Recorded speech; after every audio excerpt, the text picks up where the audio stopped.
Ooh, Hey, Dad. Hey. All right. So we had a merging of the parties where I came in with our spellcaster. Yep, with your cleric. Cleric. Okay, let me jot that down. From the Bloody Hunt, we gave them the quest of the blood or whatever transition where we had to kill the Rashaka. Kicked the shit out of him. And we probably need to return that dowsing wand of good and evil. Yes. All right. Yep. Very, very fair summation here. So, yeah. So it started off with the item that was being poached, that the main party poached from the Bloody Hunt was a Hydra, which, for the record, speaking to the metagame, no matter where you hit it, if it sustained 25 points of damage, cumulatively in a turn, one of the heads died. Huh. Interesting. Yeah. Gotcha. So it was a very, very vague mechanic on that. So, yeah, so that led to meeting Cathala and the remainder of the Bloody Hunt, where Cathala was the only one that revealed her name as the tiefling. Sent you on a quest to investigate and hunt down a Rakshasa, which you did just outside the vault room of the first bank of Akra. From last we met is the cleric, whose name is Hagrid, essentially thunderclapped the shit out of the head of the Rakshasa, and using holy energy to inflict wounds on it, disintegrated it into an ash, where the last thing the Rakshasa says is that he'll remember all of this. You all are still sitting in the middle of the room with an open vault door to the bank, and we will resume immediately after we ended. I'd like to loot the corpse. Okay, go ahead and roll an investigation check for me. With advantage because it's all ash. It's not going to be very hard to do. Okay. Investigation +3. Okay. 18. 18? Yeah, as you're shifting through the ash, you can find some of the remains of its fangs, the incisors. You begin to immediately realize that even though the magic has dissipated in your hand, it may be useful to have some sort of physical representation that you've succeeded in the hunt. But as far as magical items, weapons, it looks like they all disintegrated as they seem to be conjured from the Rakshasa, as opposed to just items he had on his person. Okay, I'll pocket the a couple teeth. All right, go ahead and write down 3 Rakshasa teeth. Got it. Yeah, the Rakshasa, he was introduced to us by a guy at one point. Is that guy hanging out on the stairs? Is he gone? Roll perception. Let's see.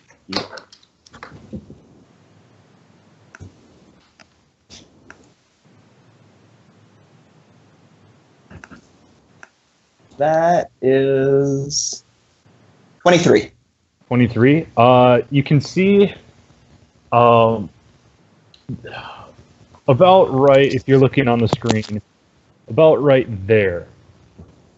You can see what appears to be a puddle of liquid, and then footsteps heading off in this direction. With the way that the footprints reveal, it looks like it's been about over the course of 5-6 minutes since he last stepped on that, based off of the way that the liquid is evaporating in relation to the amount of pressure put down by the foot. So, yeah, he was there. He's now about 5-6 minutes away. Can I encourage Lucien to do a flavor check on that puddle of liquid? Go ahead and roll contested persuasion checks. Lucien, roll with advantage. Okay. 29. 3. 3? Okay, so go ahead and try to persuade then. Oh, that puddle looks way too sour. Bet you won't try and taste it. Look, man, that's not my bag. Leovan, maybe you want to see what it is? Hey, we need a wizard. That's not. Vitamins, man. Vitamins. That is not the kind of liquid I taste.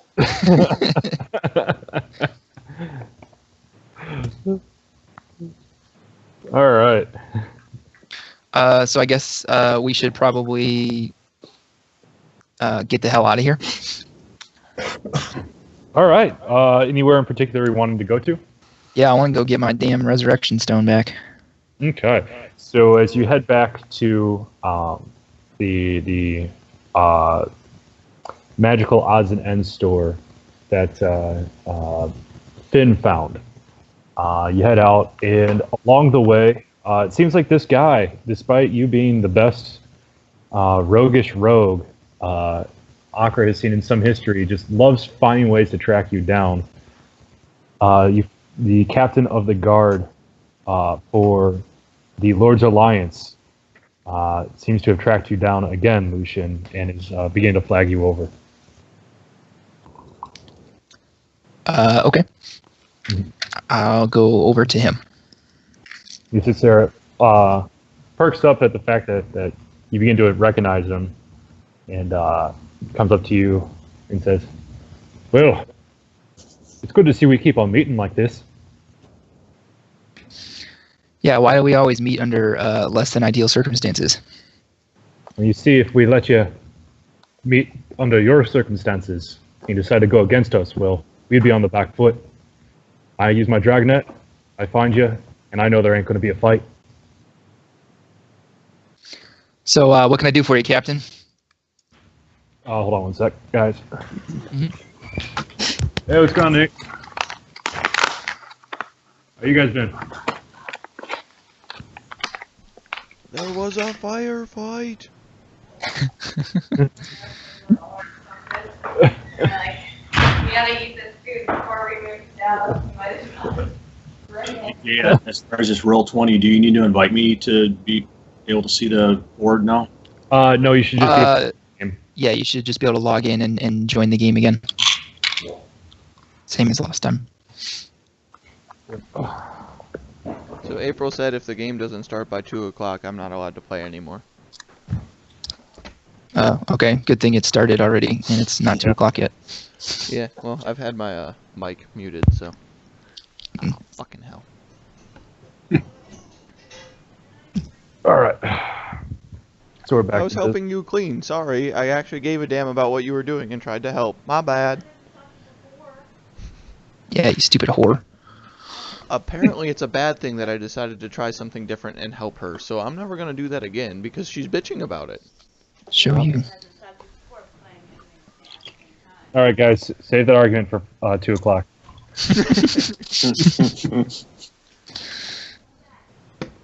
Yep, so, yeah, we're gonna leave us off at last. Dragnet. I asked firefight. the captain of the guard what I could do for him. Yep, he's sitting there and just goes, "You wouldn't happen to know anything about some large explosions in the area.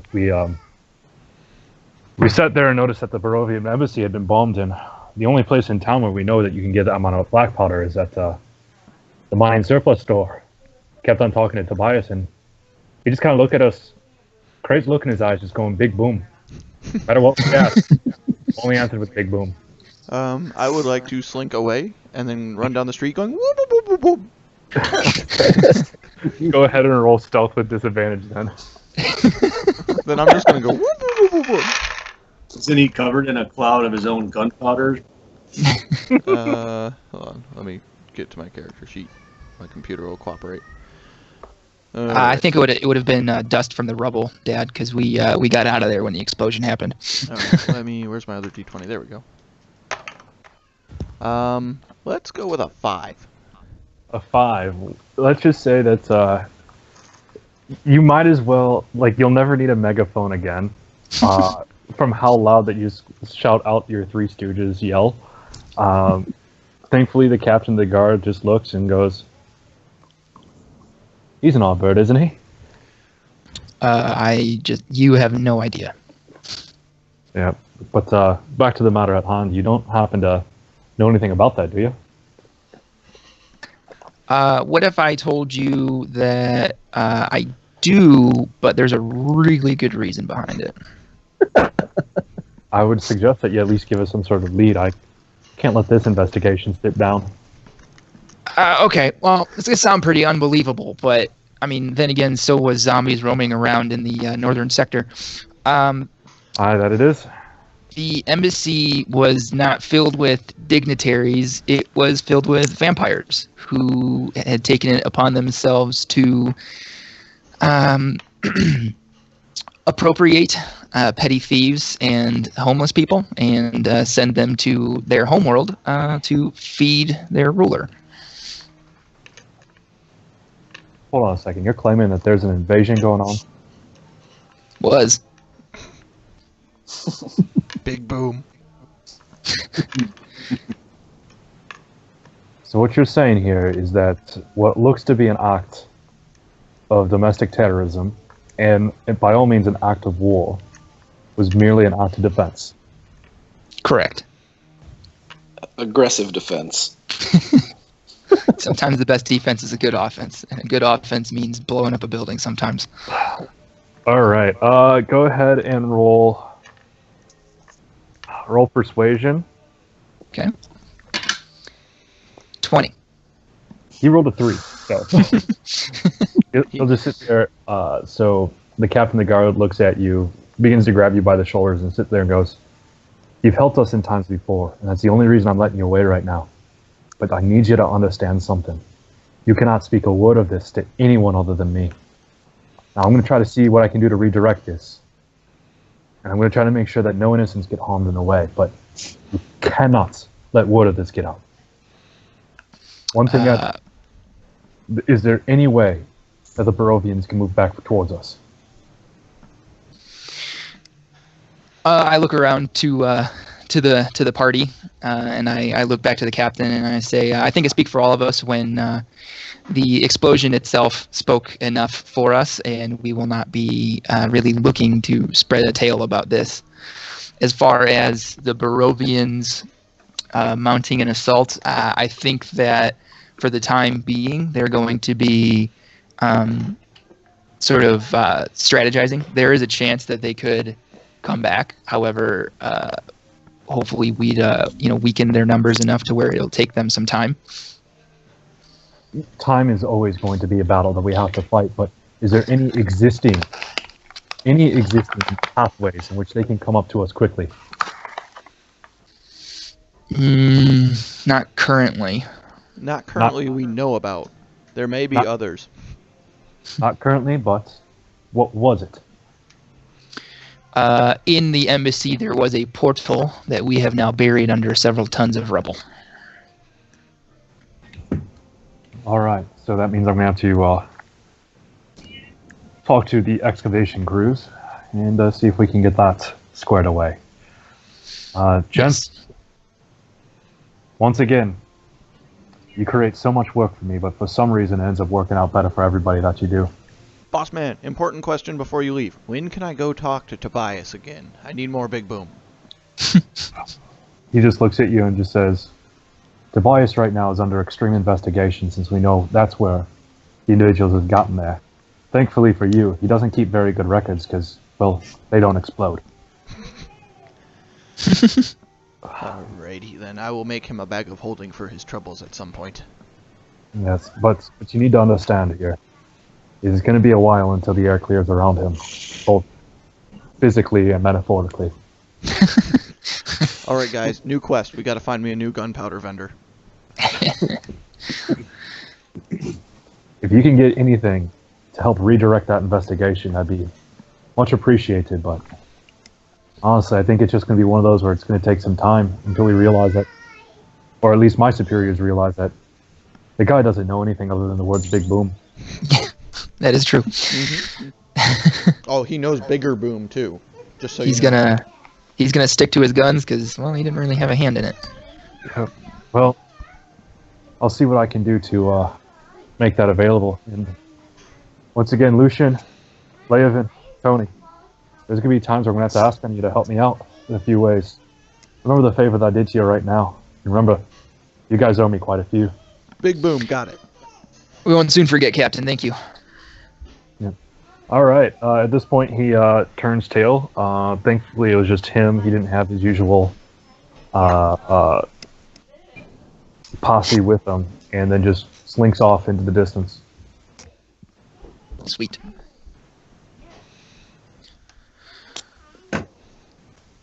So I look to Hagrid and Blink, and I explained to them we've had some dealings with the Lords of the Alliance here in Acre.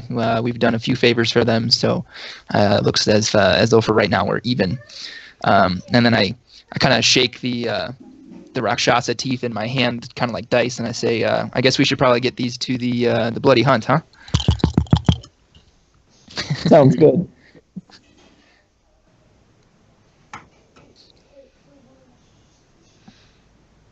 All right. All right, so we're heading down towards the Bloody Hunt. I have a question before we leave. What are we doing with the Rakshasa corpse in the basement and the dude who saw things? Oh, he's just a bunch of ash. We'll push him under the rug. The corpse will blow away in time. As far as the guy who saw us, he doesn't know who we are, and I think that any repercussions that we were going to have just kind of evaporated. Mm-hmm. Sounds good to me. Let's go. All right, so continuing on to the odds and ends store. Yeah, you just reached the exterior of the store without issue, and it only took you about 20 minutes. Congratulations on the speed. Yeah, we didn't have Finn getting us lost in a residential area first. All right, high fives all around. All right, so assuming that I've taken the dowsing rod from Finn, or that Finn is with us, and I would like to take it because he's terrible with merchants. He sits there and goes like, what are you talking about? I got us a great deal. We didn't have to buy it. We're going to rent it. And no, I got us a great deal. Look, if it wasn't for me, we wouldn't have even found that place. I think you should let me do it. Okay. I want to persuade him, I guess. All right. I have no idea what his persuasion modifier is. What is persuasion based on? That would be it's a charisma. Charisma. So I'm gonna guess probably a +1 or 2. Well, then he rolled. I rolled for him. What you roll? 17. Yeah, you win. All right, give me that stick. I'm giving you the stick not because you told me to, but because I want to. Okay. Whatever helps you sleep at night, Finn. Oh, I'll sleep soundly. All right, so I stride into the magical oddities shop and head up to the merchant. Mm-hmm. I say, hey, remember us? It appears over the course of that last encounter with the Rakshasa, the store owner isn't really paying attention to you. Instead, is just staring at the diamond, even though it's a very low quality diamond. It's almost like they just froze in space, just staring at the intricacies of a terribly cut piece of jewelry.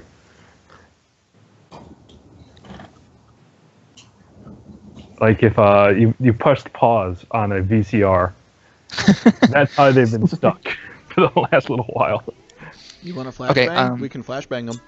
I think that's going to make things worse. All right, I place the dowsing rod on the corner and tap the merchant on the shoulder. Okay. She goes like, oh, sorry, Dad. I forgot that the store was open. How can I help? Returning my rental. I'd like my stone back. Ooh. Yeah. About that. I'd rather have this. Pointing that wasn't the agreement. We had a deal. I mean, everyone has deals, and deals change all the time. Isn't there some way we can find out a way that works for all of us? Yeah, you give us that back, we give you this. Go ahead and roll an intimidation check, Scott. Mm-hmm.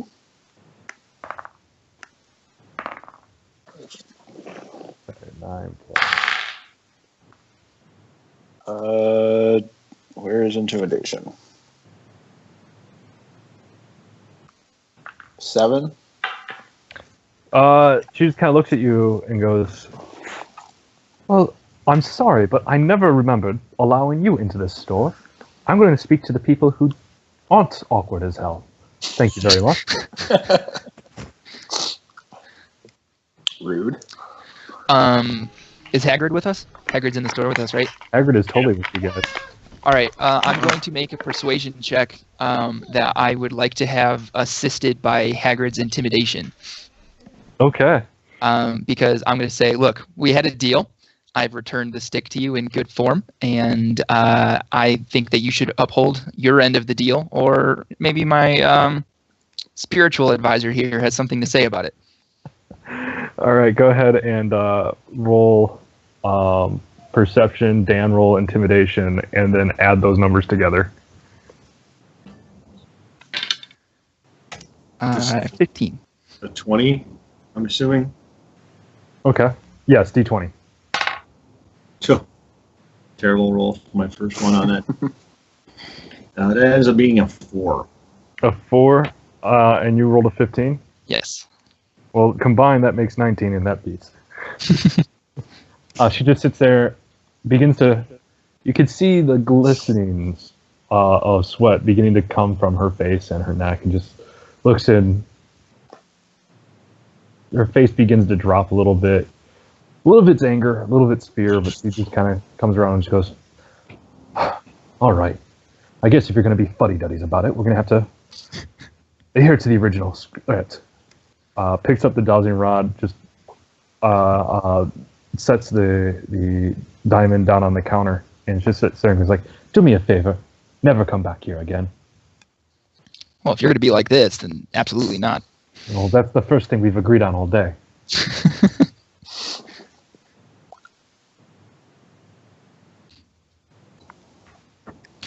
Okay, so take the resurrection stone back and stride out confidently. All right, you begin walking like Leonardo DiCaprio in that one meme.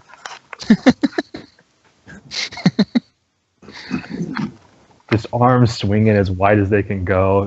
There is no breaking your stride right now.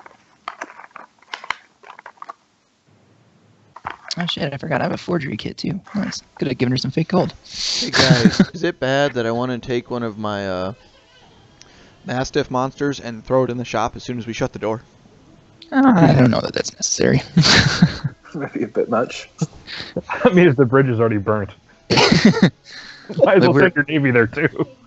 We've already called in a pretty large favor with the Lord's Alliance. I think maybe we should, try to keep our heads down just a little bit. What if we come back at night and do it?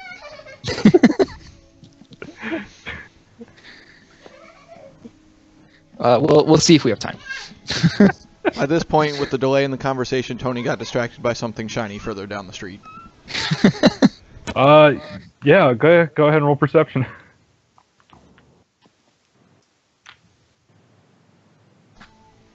$19. You find it appears to be a candy wrapper. I want to lick it. It was opened up quite some time ago, and most of what you taste is dirt road. Hey guys, this was dirt candy. Don't advise it. You just see a guy from the background who's like, "Okay, so it's 0 out of 10 is dirt candy. What if we add rice to it?"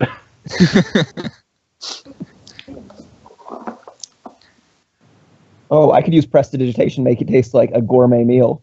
Is that what you'd like to do? No, I would like to make it taste more like dirt. So with a quick little wave of your wrist, you sit there and see what used to be like little splotches of dirt along here just begin to mound up farther and farther and farther until it seems like its own little geographical map of just dirt. Guys, This is the most diverse depth dirt I have ever tasted. Tony, I'm a little scared that you How have much that dirt kind of have you been repertoire eating? with Yeah. Remember, rock gnome. dirt. Oh, yeah, good point. I'm just shaking my head at you. I'm sorry, is your character doing that, or are you? Both. A little bit of both. Definitely both. Now, Okay, to the bloody hunt. back to the Leonardo DiCaprio walk, everyone. At this point, you see a giant bear that looks like it's wanting to revenant you, but no, I'm kidding. Wrong meme. Wrong meme.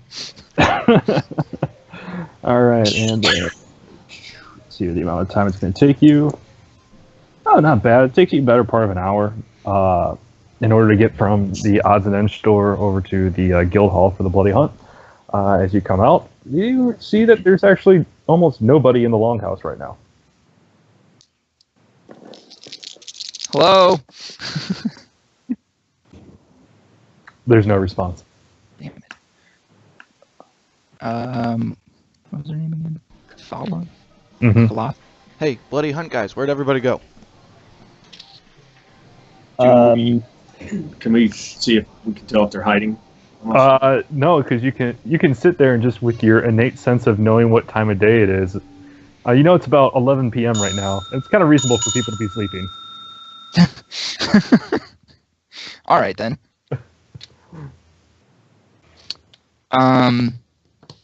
Maybe So we should rest as We well. were part of the bloody hunt. Do they have lodging that we can go like sleep until people wake up? Oh, you absolutely do have access to that. Why don't we just wake them up? I want to get this over with. Well, because I'm still hurting pretty good from that Rakshasa beating the fuck out of my face. Fair. Yep, you could. There's There's a time that we need to rest. I think we should do it now. Yeah. Just for shits and giggles, before you go to sleep, I'm gonna cast Cure Wounds on Lucien. Okay. Yeah. Cure wounds is how much? 1d8. Yeah, it's 1d8 plus my charisma, I think, or is it Constitution? I don't remember. It's whatever your Whatever you're spellcasting. Oh, yeah. Wrong page. 6. 1d8 plus 6, and then you're casting at the first level. Yep, that's all I got it at. Cool. Do it. Let's go with 11. All right. All right, that got me good ways through my health. Yay. So, Yeah. So bloody hunt I members. could probably help with some more of that myself. Yeah. I mean, if you want to, but if we're going to sleep, then it's going to come back anyway. Yeah, so it's for the bloody hunt members, you are aware that this is sort of a fully functioning operating base. There's fully stocked kitchen, places to get yourself cleaned up. There's beds more than enough to get everybody lodging. As well, there's a training area. The only thing it doesn't really seem to have is a tinkerer's sort of table. Problem solved. I have a brewer's kit. I'm going to the kitchen. All right. And what would you like to do in the kitchen? Make booze. Okay, go ahead and roll. For alchemy, we'll go roll an intelligence check. Alrighty. So it's just d20 plus your intelligence modifier. This is gonna taste like shit. Hey guys, it tastes like dirt. I got a 7. Yeah, so what most people realize is that you need some yeast and sugar in order to brew some beer. You decide to just throw in dirt, and you're surprised when you add in water and all that comes out is mud. I used the dirt candy and I heated it up with water, and turns out I made dirt water. Yes, mud. That's called mud, Tony. I'm still gonna drink it. Okay. There's not even alcohol. Do me a favor, roll a Constitution saving throw. I think I'm good at those. I am. 18. 18. It is just tarry, viscous style mud from the way that you added enough water to make it kind of sloppy, and then boiled away said water that only a little bit remained. You can feel it just kind of enveloping your throat, and it just barely prevents itself from totally enclosing the space. So you don't choke, but you're having a miserable time. Why do we let Tony do things? Because you So guys Does his thing. because nobody's put Since I me on a just coat met this hanger group- in here. Yeah, that's true. Can I make sure that that my door has a lock on it, since I've just witnessed Tony eating mud and dirt Twice. multiple times in the same day I met him? So, unfortunately, it's all like shared lodging. It's like a barracks from the military. So there unfortunately are no locks. I wouldn't be surprised if Leovan or Lucien just hang me from a coat hook, though, so you don't got to worry about the door locks. Alright, it's best just to let him do his thing. He's typically harmless to everyone but himself. So I'm gonna lay down for bed. Yep. Sleep. Alright. Good plan. Does anybody want to do anything other than the long rest? I'd like to make something out of those arcane rounds. That'd be nice. Okay, what would you like to make? I don't know. I just like, since I really have no insight on what they'd be, making. I'd just like to see what I can make. All right. Is there sort of a preliminary end step that you have in mind? Let's go with a grappling hook since I'm kind of short and stubby. All right. So yeah, go ahead and we're going to roll multiple tinkering checks. The first one is going to be, so this would be a D20 plus double your intelligence modifier. Okay. The first one is just trying to create a round that's kind of a sabot in nature, and that one end of the round is hooked to the barrel of the gun. The other one is what's actually fired as the hook. So go ahead and roll first for that. 24. 24. So it takes you about a half hour in order to get that done. You realize what you need to do is not so much create it from the barrel of the gun, but have a sable round that fires out and then just carries the hook along with it. And you're able to put it with about 50 feet of rope at this point. At least that way, so that you know it still flies true. Next, we'll come into actually packing the bottom of the sable round with gunpowder. 12. 12. All right, so that's going to take you 4 times 80. So yeah, that's unfortunately you're due to just the exhaustion setting in, as well as the fact that you haven't eaten food in some time.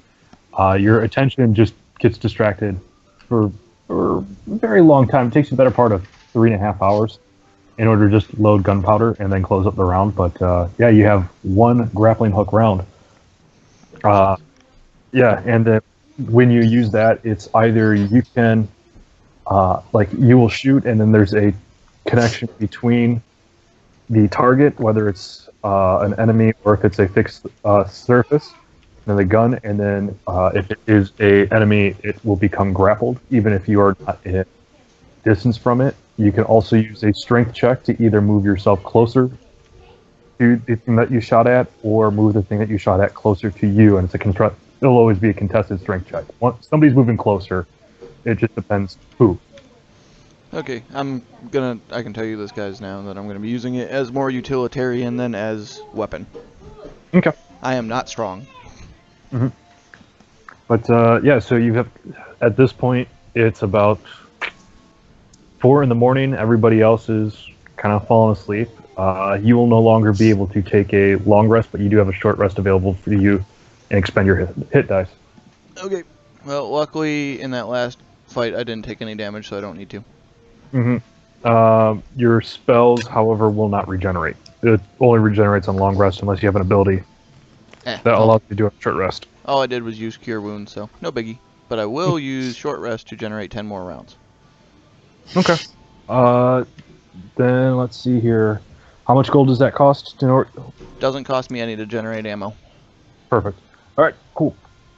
The long rest is over. You guys wake up. It's about 7 in the morning, and you can hear some bustling coming from the kitchen.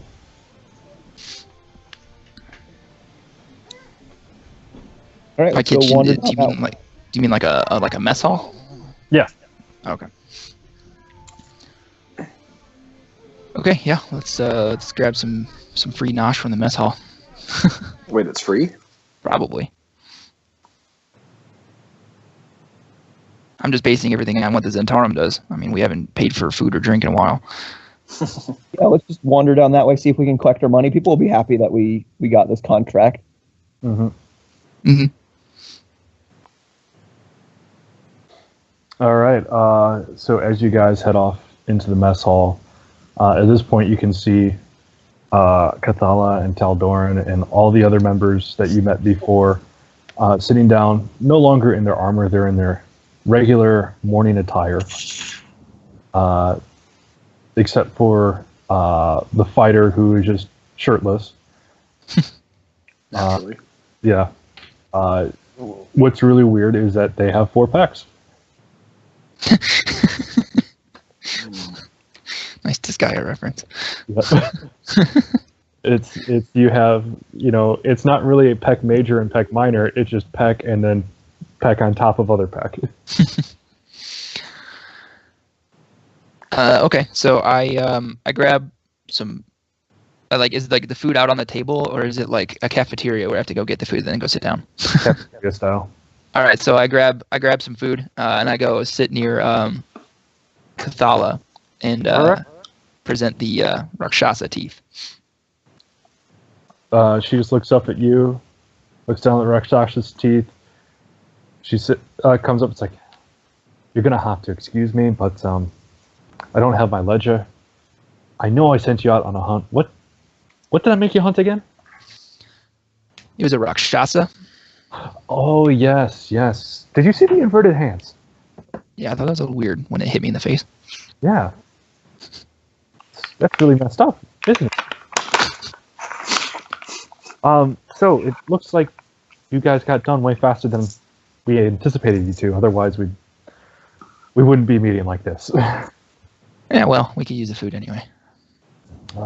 Yeah, fair enough. So, congratulations. We don't have to kill you. Lovely. Is there any pay involved with this? Well, you see, this one, the pay was you got to keep your lives, but there is the Hydra that we have to worry about. I believe that we sat there and said that the reward was 3,000 gold. You don't happen to have some sort of trophy from that? I don't know, guys. Did we take a trophy from the Hydra at all? We've got a shirt covered in blood.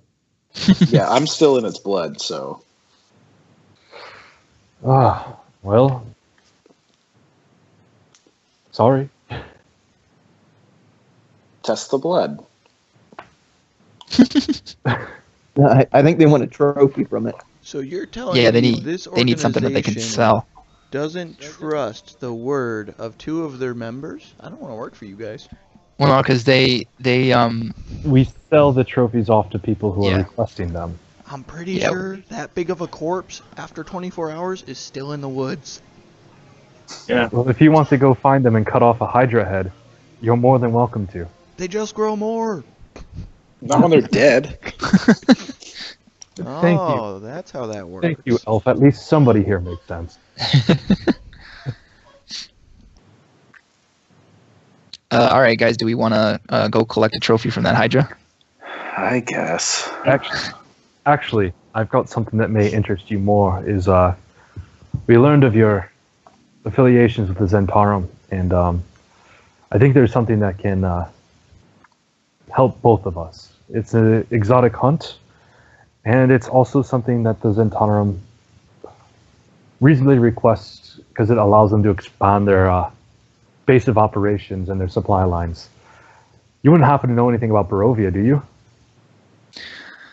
Huh. Well, we have We've had some dealings with some Barovians. We have a gag order on that subject. Thank you very much. Well, if you may or may not know, there is an individual named Strahd. We might have heard of him. Strahd van Zerovich. There's a number of individuals where we can have ourselves a bidding war. Oh, do I love bidding wars. They're wanting the head of Strahd.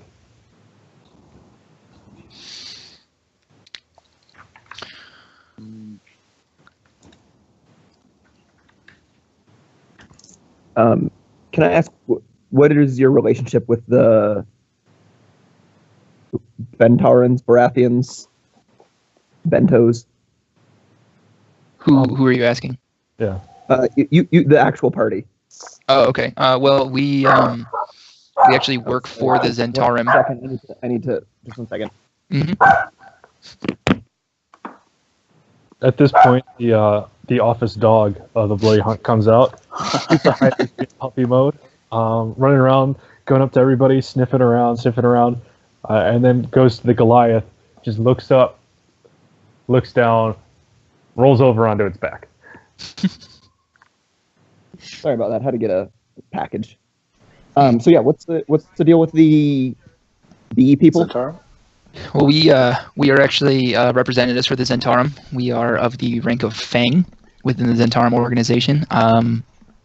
They've hired us to do a few jobs now, and taking care of the Barovian embassy was sort of a part of that. And Barovian with the vampires? Yes. Yeah. Got it. All right, go ahead.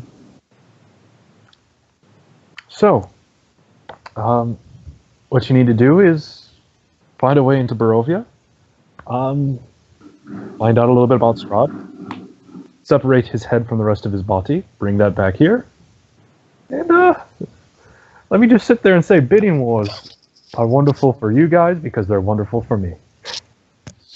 And you said that this is a joint effort with the Zhentarim? The Zhentarim really want to expand their operations into Barovia. They sit there and see a number of resources that are ill-managed, as they say. Cathala, do you have communications with Rhaegar? Rhaegar would not be in his position if he didn't have lines of communication. Nor would I. Yes. What percentage of Strahd's head do you need returned? The more intact it is, the more money we can get. Okay, don't shoot him in the face. Got it. All right, Cathala. In that case, I'd like to. I want to leave you with a letter to give to Rhaegar for me, because I want to make sure that he knows that we're working on this. That can be arranged.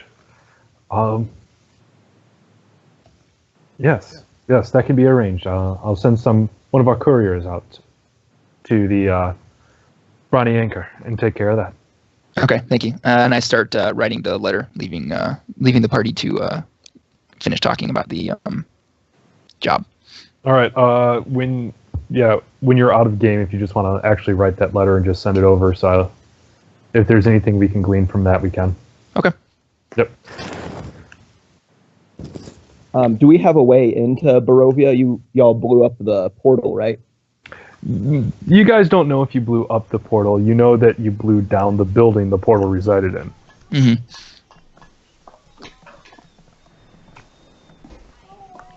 So at least if they use it now, they're going straight into a pile of rubble. Yes.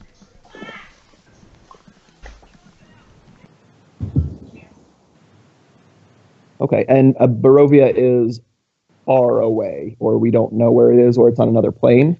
It's another plane. Mm-hmm. Okay. All right, sounds like we're on excavation duty.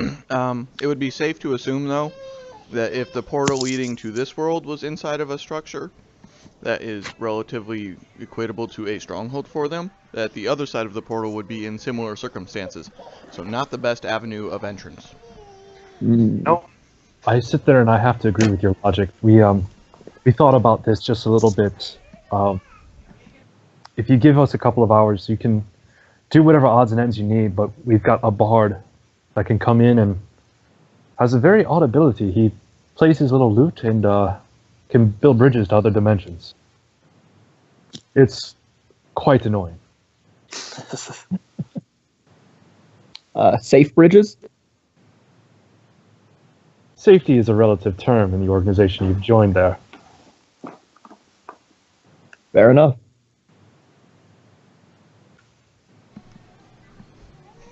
All right, you guys ready to go listen to this music man? I'm always down for some bard tales. What does he play? Well, right now he's playing nothing. He's still quite hungover. He's going to need a few hours and quite a few cups of coffee first. We still have the Hydra head reward, if you guys don't want to discount that, because we've had another carrot dangle in front of us. We could do that. It'd probably be a good idea to clear up anything that would be a good thing to bring to this plane. Yep. So it's going to take a few hours. Let's go recover Hydra head, come back, get reward, then talk to hungover bard man. All right. We should. Oh yeah, I need to buy some new lockpicks as well. I want to take care of that before we go to Barovia. All right. So we'll and also to to the party, I want to let them know that we discovered that the vampires, one of their weaknesses is running water. So we should try to get some water skins to carry those with us just in case. Does it have to be like naturally running, or can we just be like pouring water out? Yeah, basically, I believe it's just water that like is moving. Okay. So like when it's pouring, I think that counts. Okay. I think that's how we interrogated that thrall, if Toni remembers. One thing that you should probably note is that that one was a emaciated vampire, and you probably didn't need as much to achieve the same effect at that point. So we need more running water for more powerful vampires. Probably, yeah. So just Can't remember, hurt to have it just in case. I have a bag of holding, so quantity of water isn't an issue. But secondly, we are at the wild hunt, right? Or bloody hunt. They should have a relatively well-stocked library of creatures' strengths and weaknesses. So we should do some research. Not a bad idea. All right. So right now it looks like we have three things we want to do. We've got the Hydra Reclamation Party, we've got the Go into Town and Buy Shit Party, and then the Let's Read Books Party. Who would like to join which party? I'm going to get the Hydra head. All right, so we've got Leovan at Hydra head. Who is joining him? Phil, Blink. Blink. All right. Anybody else joining them? Nope. All right. Go into Town and Get Shit Party. Me. All right. Anybody joining him? I'll go with Lucien. I'll give them my bag of holding temporarily, so that way they aren't going to be encumbered and they can get more crap. All right. And then who is going to be in the Let's Learn Shit Party? I'm learning shit. All right. So we're going to start off with the Reclamation Party. I'm going to have you guys make multiple survival checks. The first one is to sit there and follow the trails you made about 24 hours ago to see if you can get back to where the Hydra was. 19. Okay. Who else is with them? I am sorry, my computer just froze. So just 1 second.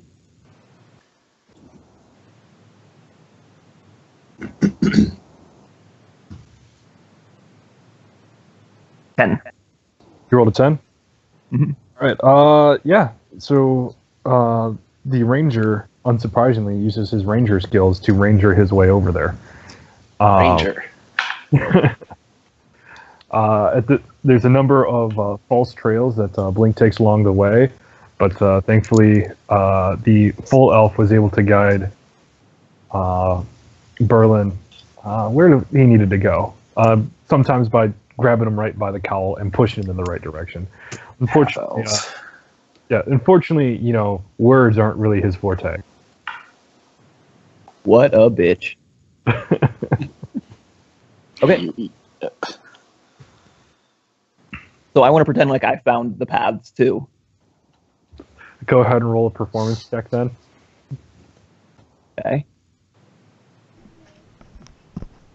That is 19.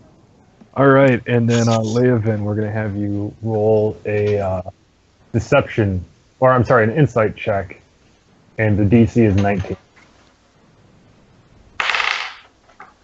12. You are super convinced by this. You're not the only one who can roam about finding trails.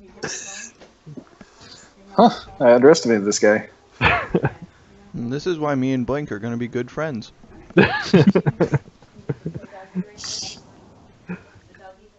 Berlynn, it's almost like you can hear Tony's head, or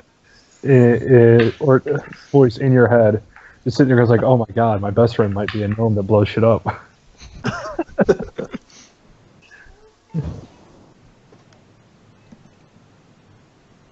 Okay, we are on the. So you two are at the corpse of the Hydra head. I'm going to start sawing off a head or grabbing a head that's already cut off. All right, this will be another survival check to see if you're able to make a clean cut, essentially.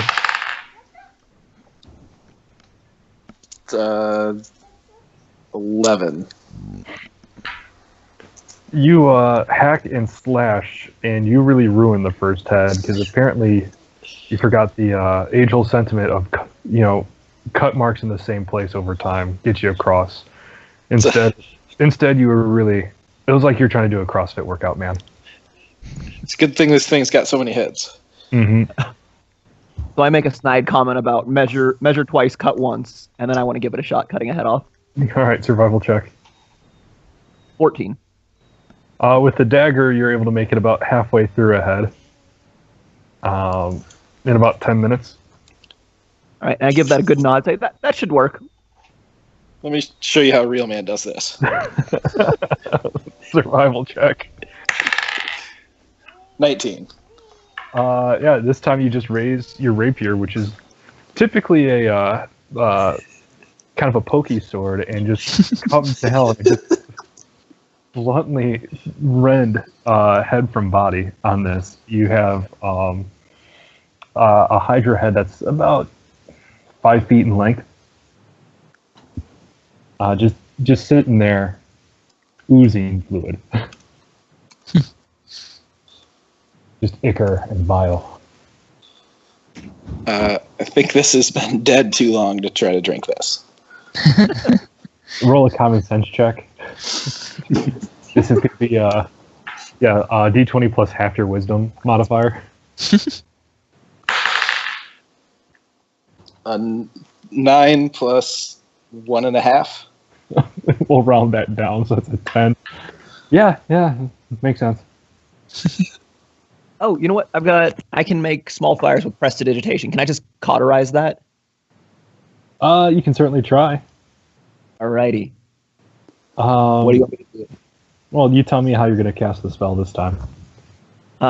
Right where he cut it, just to the away from head side. I'm going to start a small fire on the ground and then just kind of get it really hot and then jam the neck down into the fire. All right. I got to read to see exactly how big of a fire you can create. Oh, shit. Fucking spellcasters.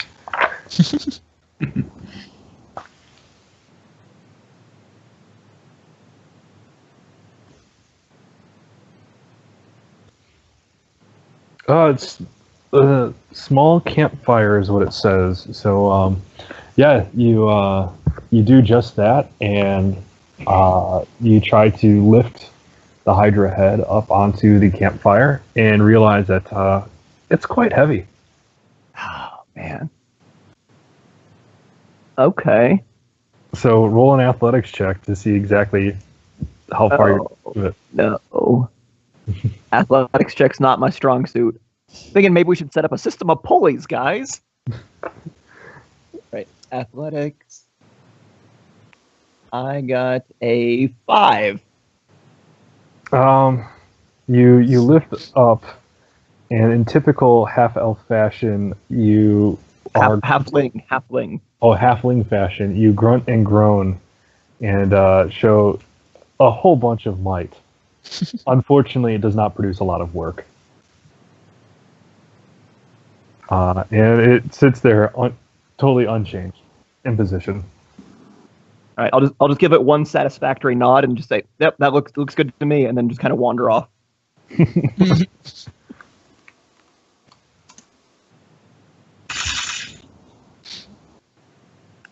Yep. Still just have the Hydra head sitting there with the fire next to it. Don't know what the point of that was, but all right. All right, is it? Do you think you could help me lift this, get it onto the fire? I think you got it. All right, this time I come back and try and get a running start at it. Okay, go ahead and make a athletics check. 14. 14. On this one, you try to rugby tackle it, and god damn, if this thing was living, it would be a great looking rugby tackle. You bunch it forward about maybe 8 inches closer to the fire. Nice. It's still a 14 away. Oh, help.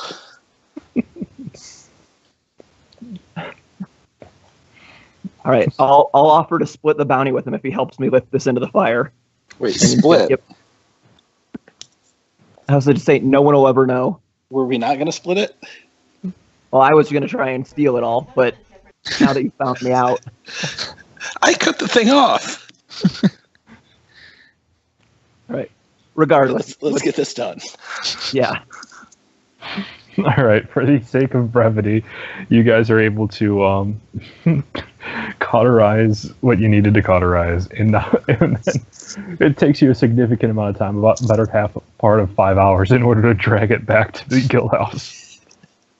Should have brought the big guy. I really appreciate this. We'll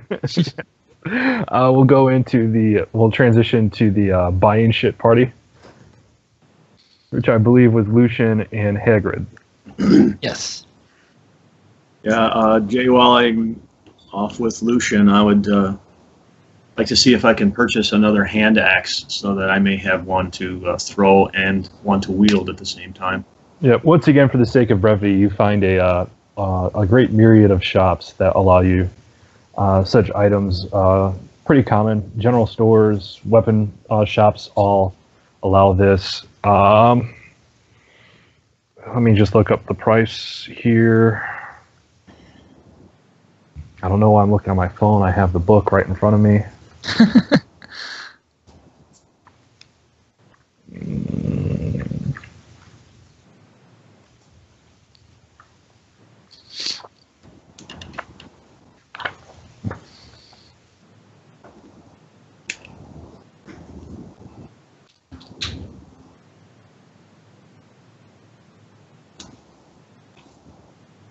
Oh, come on.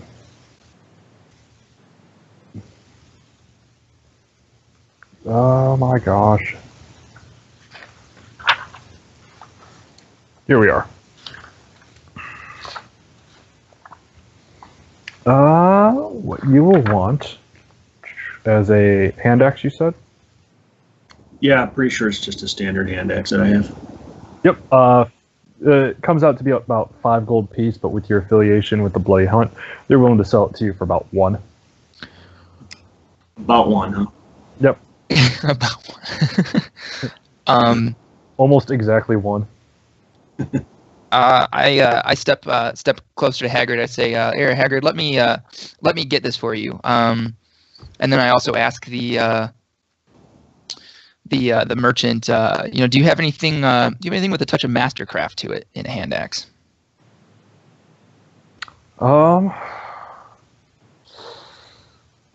They kind of sit there and think for a second and goes, "We've got some higher quality stuff, but it's clearly meant to be something that's designed to be looked at and not really swung.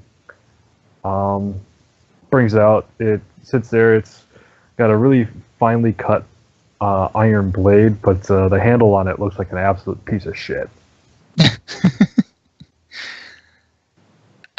So in other words, this does not appear to be an improvement over a traditional hand axe? As best you can tell, it looks like the blade itself was made pretty well, but you'd have to replace the handle if you wanted it to work in the long term. Is that something that this person can do for us? Roll a perception check. Okay, 11 plus, so it's 18. No, you barely trust him to clean the floors of this place. Okay, how much does he want for the more ornamental hand axe? That one I was told I can't sell any less than 25 gold pieces. Oh shit, I wasn't supposed to tell you that. Can we pretend I didn't say it? I'll give him 27 gold pieces, and I'll take both hand axes. Oh, thank you. Yes. Here you go. Was this guy just a general merchant, or was he like a blacksmith? General merchant intern. Okay. Can we really quick try to find a blacksmith who we can get to put a new handle on the ornamental one while I hand the basic one to Hagrid for the time being? Certainly.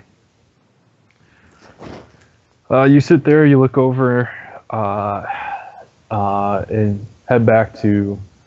Yeah. You aren't really looking for any blacksmith in particular, so you just come across the next one. You see it, and it looks like they are pretty hard at work. Okay. So I walk up, say, "Excuse me, I'm looking to replace the handle on this family heirloom." All right. How would you like us to go about it? Well, as you can see, the handle on this is sort of shite. So I'd like it to be replaced, so that it's repaired to its former splendor. I mean, more like on a artistry style. You want it to be iron, wood, ornate, a little bit of marble inlay in there. How do you want us to do it? What would be the most sturdy? Oh, going out straight iron. The fancier these things look, the more shit they really are. Okay, iron it is then. All right. We got a backlog in orders, so you can either hang on to it for right now and come back in a week, or just drop it off here and come back in a week. How much is it going to cost to move to the top of that list? Mate, I got some very, very big spenders out here. I ain't pissing them off. All right, fair enough. I'll leave the ornamental axe with him, and I'll lead Hagrid away from the blacksmith with me, and tell him we'll come back for that when we get back from Barovia. Mm-hmm. Okay. I need to find someone who will sell me lockpicks.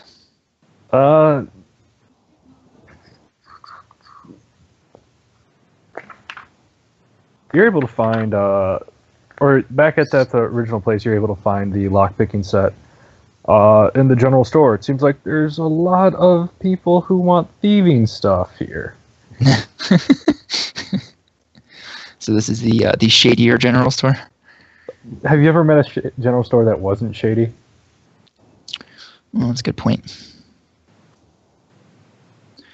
Okay, so as we walk in, I say to Hagrid, "Hey, keep a close eye on your coin purse," and head up to the merchant. All right. The intern looks at it and goes like, "Back again? Oh God, you want that money back, don't you? Fuck, I knew it." No. I'm here for something else this time. I need lockpicks and water skins if you have them. Yeah. We can handle that. Okay. I'm not gonna make the same mistake as last time. How much are you offering for a set of the thieves' tools?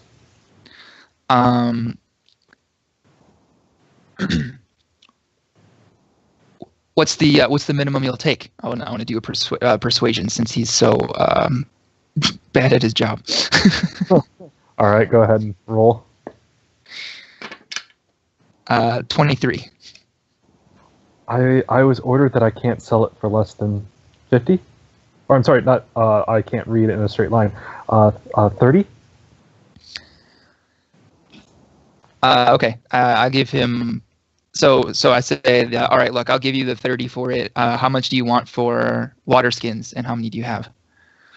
We've got about 5 of them, and they're about 2 silver apiece. Okay. These ones I can sell wherever I want. Apparently, water is not that important. Are they full, or are they empty bladders? They're full. Okay. All right, yeah, I'll take all 5. All right, so that will be 31 in total. Okay. Yep. All right, go ahead and mark those down. Yep. And anything else that the buying ship party wants? I think I'm okay. Dad, how about you? Yeah, I can't think of anything else. All right, well, now we're going into the learning shit party. All right, specifically, is there anything that you want to look into? If such books exist in the Bloody Hunts. I want to start off digging into any information they have about Barovia, the plane, what type of creatures we're likely to encounter there beyond just vampires. All right, let me go ahead and get this all set up then. That's really great because you're asking me what's the fucking hook?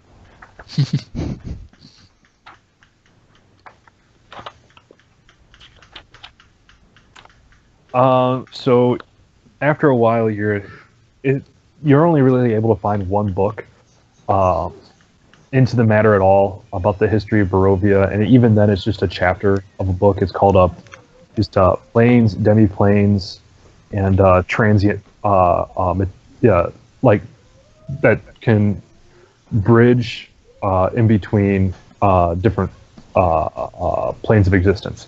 So it's talking about all the examples in which there's a convergence of the planes, and they both are able to have a direct and indirect relationship while not exactly touching. This one is, as you read the chapter on Barovia, it looks like it was originally a part of the Feywild, a plane in which elvish individuals will sort of slink off into for protection when dragons attack. It's a defensive mechanism. Well, this one was an individual who quested for immortality, and in that quest lost everything that he kind of cared about, corrupted his soul, and that is kind of how he became the original vampire, is through this pact with a being that he didn't really understand, and instead of sitting there saying, oh, woe is me, just kind of turned off the humanoid element to his soul and has leaned fully into just being a monster.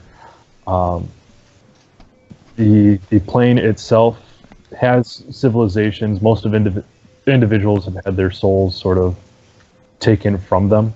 There's a handful that still have theirs. There's clear personality differences between those who do and do not have souls based off of the way they dress and the way that they act. Other things that you're able to read out there is that there once was a resistance against them called the Order of the Silver Gauntlet.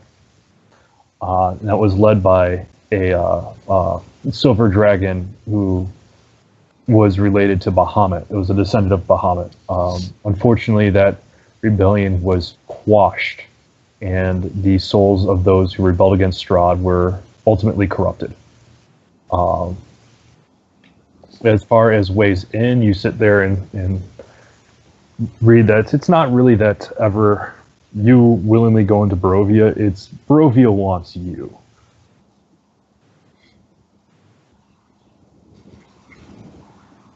And that's what you're able to gather from that book. Okay. I want to. Because I'm assuming that you're going to search and take 20 so that you ultimately were going to find what you're looking for, since everybody else took the better part of 4 or 5 hours. Yeah. That's kind of the plan going through this whole thing. So, knowing we're going up against vampires, I want to dig into what they know about vampire strengths, weaknesses, their ghouls and minions, and, you know, things of that nature, so we can have at least a good concept of strength, weakness, and where we're going to get screwed. Based off of your time with sort of the transient members of the Zhentarim, you were able to find out that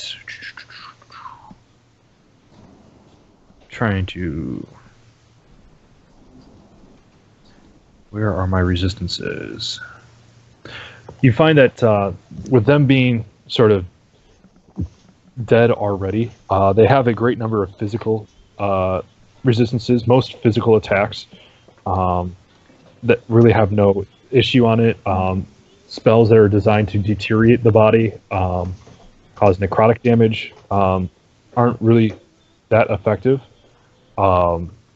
Basically, magical attacks are really the only way that you can directly damage it with any, as well as you predict. You know, it's running water, of course, is going to be quite effective. It doesn't matter if it's holy water or if it's regular water. It's just the fact that it is water. In the books, you realize that there's a fog layer that exists throughout the world of Barovia, and it allows just enough sunlight in so that you can sort of see, but vision's obscured. You don't really get to see too far forward, and that not enough light gets through for that the hypersensitivity to light that you know vampires to have don't really affect it in this plane. Finally, you know, if there is a vampire in its coffin and you're able to drive a blessed wooden stake into the coffin, impinging any part of the vampire, it paralyzes the vampire until that stake is removed. So it's a great way to incapacitate a vampire. As far as the lessers, the ghouls, the vampires, the minions, you really aren't able to get too much of value on that. Okay, so up until the time the party returns, I'd like to go scrounge around for a whole bunch of wood, knowing that Hagrid is like a cleric. I want to get a shit ton of wood. All right, let's see here. I'm going to roll a d12 for you then. And that was a 10. Yeah, you were able to disassemble 10 seats in the mess hall before somebody notices you. She just, Cathala kind of looks up and looks at the gnome and just, now what in the world could you possibly be doing that for? Vampire hunting. Back to disassembling stool. Just for me, can you please say now that you've got wood? Oh, I'm going to have a sack of wood, man. I cannot understand you little rock gnomes. Yeah, I can certainly hope. All I can hope is that you understand yourself better than I do. Wait, you don't understand me? What's wrong with you? Are you one of them special people? Yes. Yes, I am. I am the special one. Oh, just continue with a look on her head, in her face. I'm Toni. I am a gnome. At this point, the parties, party by party, comes back into the guild house, and for the sake of brevity, we'll resume once the parties have reassembled into the large group. Okay. At this point, Cathala kind of looks up and just says, the intent of destruction aside from the shorter one over here, I had to talk to the bard for a few hours, and you have no idea how miserable that was. Can you please head over to the plane so that I can kick him the fuck out of here?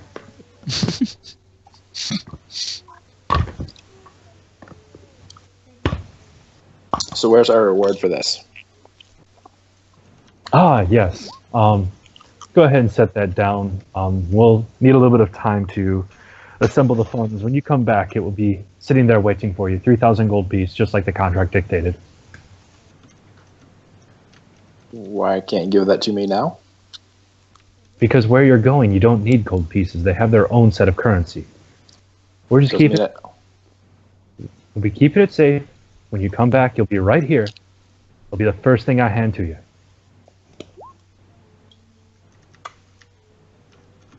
Why does there need to be a delay on the payment?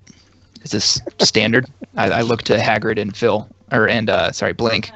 Is this standard procedure? It is standard procedure because I have to go off into our savings accounts and talk to the people who are buying it. We don't take their money straight away. They sit there, they order, we negotiate on a price, we get it, and then they pay us. We were just gone for 5 hours. What were you doing? There's a very strong chance that you wouldn't have been able to make it out here. Hydras aren't exactly light beings. Can I make a check of some sort to see if I believe that she's telling the truth? Yeah, go ahead and roll insight. Okay. 14. You look at the Hydra head, you look at her, you look at the Hydra head again, you look at her, and your first thought is, yeah, that Hydra head does look heavy. You genuinely believe that she thought she had more time to get this all assembled. And It was really, really heavy. for this little thing. Well, thank God you went with Leovan. So, when I see you guys enter the room, I want to have what appears to be a pile of wood come running at Hagrid.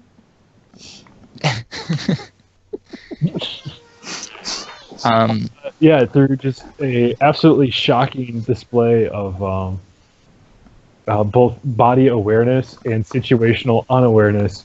You're carrying the disassembled pieces of 10 short seats in the mess hall, running straight into the Goliath. I would like you both to make opposing athletics checks. I'm gonna fail this.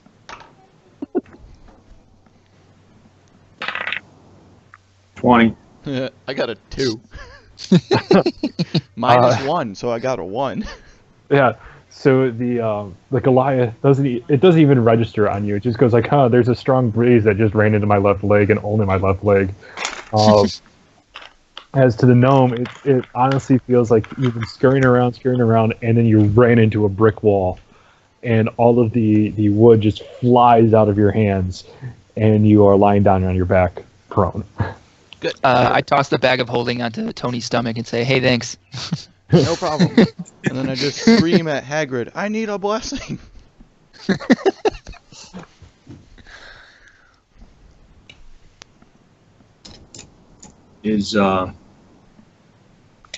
I'm not exactly sure how bless works. I do have that as a spell. Bless and I'm work. sure just as a holy man, there's probably just something I can do anyway, regardless of. You can always cast spell pity as a cantrip.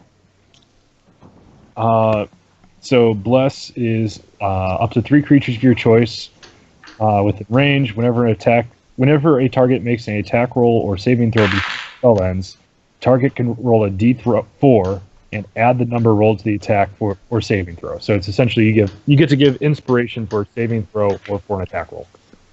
All right, so that's a living being. What can I do to bless inanimate objects? That's what I'm wondering. Like, I'm can he assuming I can create holy water. Yeah. Possibly. So that's. Honestly, I would just sit there and say that's a cantrip spell. You just sit there and go like, okay, yeah, you're good now. Maybe it takes you about a minute of focusing on the object in order to do. And then it'll get a holy modifier to it. Gather the bits of wood that are scattered around. Mm-hmm. Be careful not to step on Tony or his bag. As best as you try to, you just narrowly avoid him. At a certain point, he goes like, it's his fault for not looking where he's running. I gather all the pieces up and take them over to a table, lay them down, pull out my holy symbol, put my vestment on, and I start A very large investment. Well, to most people, it would be a bedspread, but me, it simply goes around my neck, and I very quietly am muttering blessing prayer. Okay. Do you have a specific deity at all, just for flavor? I do. Sure. My deity is the goddess Demeter, or Thesmophoros, as my order prefers. Okay. Yeah. So as you do that, there's a as you clasp the holy symbol, you get to see everyone looking onto this gets to see the divine, like a divine light radiating from his fist. That if you sat there, goes like, man, if he punched you with this, you might honestly explode with holy energy. You're just a red and divine mist. And you're certainly glad that he's on your side. With the other hand outstretched, he begins to, like, you can see this divine energy arc from his left hand coming across his chest. Eventually, his entire body begins to glow, coming out of his right hand, and then spray over on top of the disassembled stools and then the water skins. And they all get a holy modifier onto it. About 10 minutes later, since, you know, Demeter loves her theatrics, the blessing ends. Tony's been staring Blessing at is wonderment. no longer blessed, or No, it's the blessing has been finished. They are now blessed. okay. I was staring in wonderment the entire time because I don't quite understand deities and holiness and whatnot, and trying to figure out what's going on. Yep. And then thank Hagrid and go run off to try and grab more stools. At this point, you can see Cathala just standing right in front of you, puts her foot out, and this goes right exactly in between your eyes, and just goes, there is going to be wood in Barovia. I can promise you that. Okay, fine. Okay, Cathala, do we need to talk to the bard to get to Barovia, or did you get enough information for us that we can open a portal to get there? Yes, unfortunately, I spoke to him for you. He's sitting there playing right now. The portal is open. Please, walk in. He may be a skilled magician as a bard, but he is not a skilled musician at all. Oh, by the way, I wanted to share all of the knowledge that I gleaned in my research with the group. Yeah, you do so. Cathala looks more and more annoyed about the fact that she's still listening to discordant music. I figured that made sense to share after I got stools blessed. You sit there, and as you walk closer over to it, it sounds like the most discordant, post-ironic hipster band that you've ever heard. It sounds like he's actively trying to make your ears bleed. All right. It sounds like whatever Nickelback would compare Nickelback to. I break out my lute and try to play along. Unfortunately, it only sounds better once you start playing. All right, gentlemen, Berlynn, into the Maw of the Beast, shall we? All right, let's do this. Okay. Tony Pobar. I'm going to throw a link into the Skype chat, and this link is going to give you a map of the area, which you will eventually find.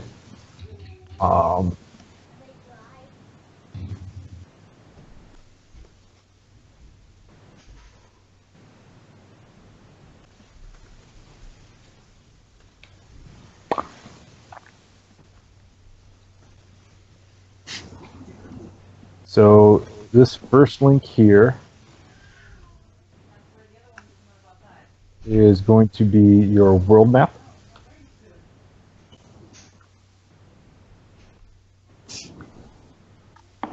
And it has just been posted.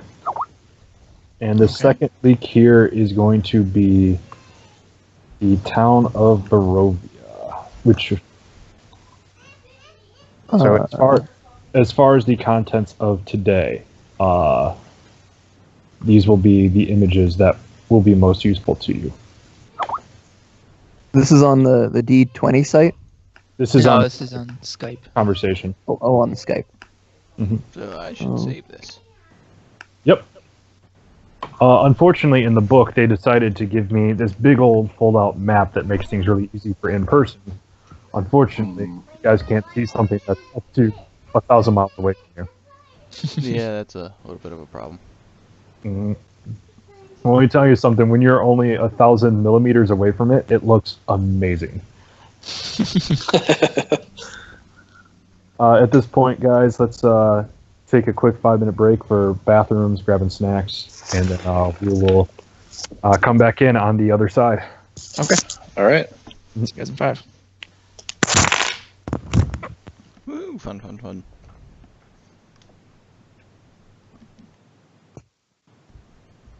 This actually seems to be working out rather well.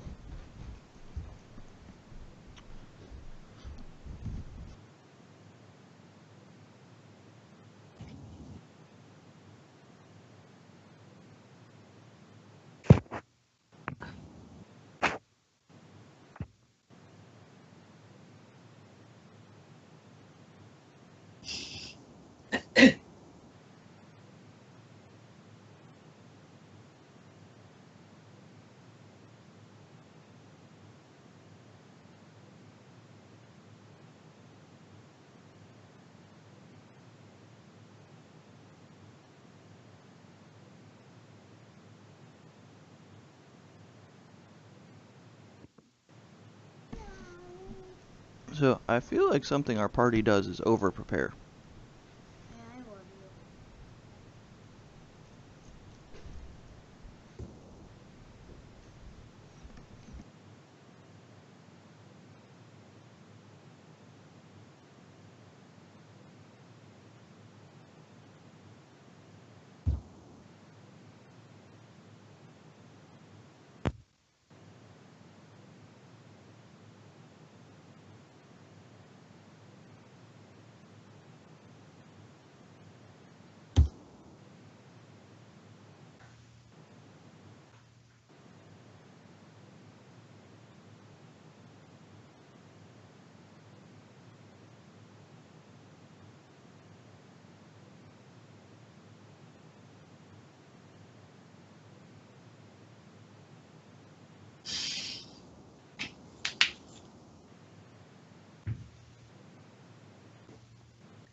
Alright.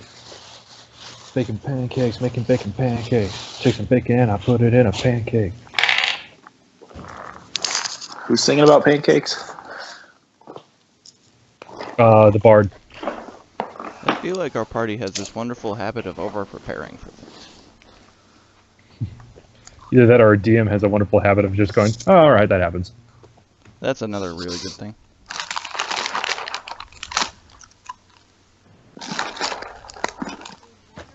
I'm back. But I think it helps, Jay, that we actually treat it as if it was, you know, a real thing. So we're like, well, if I was really in this situation, this is what I'd be doing. So we give you that, you know, option to do all kinds of craziness.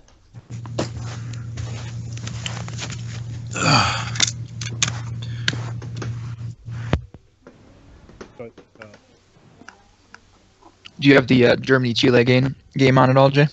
No, I do not. Germany's up 1-0 with a couple minutes left in the first half.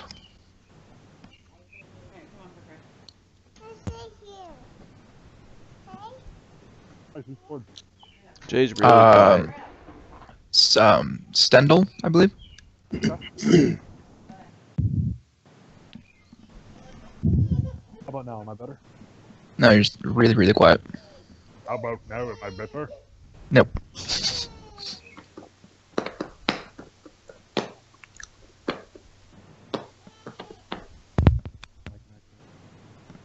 Oh, Mr. Chub Chub, you're okay.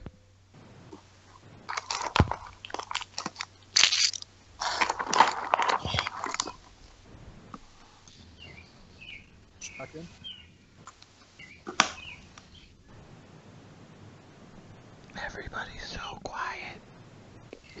I think we're still waiting on some people to get back. Actually, who are we waiting on still? I think I heard my dad just laugh. Yeah, I'm here. I know I'm back. Scott's back. Yep. Mr. Winters? Oh, not yet. Missing. MIA. So wait, is he a half elf or a halfling? Halfling. Okay. Also a female. We didn't know that, but she... That. Oh, you guys talking about me? Yeah, they were asking if you were a half-elf or a halfling. Yep, halfling. She has a apparently very female. masculine voice. Well, thank you.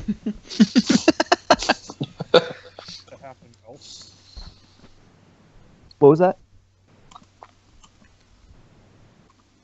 Oh, never mind. Jay, you are still very, very quiet. Yeah, what did you change between the break and now?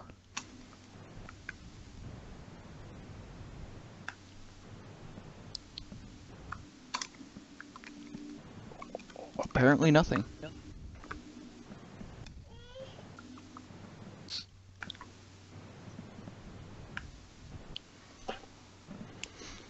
Gotta admit, I like how prepared we are for going to a vampire realm. Feels good.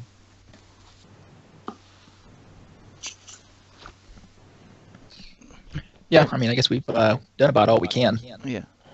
All right, so I turned up my microphone sensitivity. Does this make it better? It's better. It's still not as good as you were before. Did Yeah. you Did like you, switch headsets or something? No, so Oh, there you are. yeah, so I had a automatically adjust microphone settings, and apparently it was just making a bad read. Oh, okay.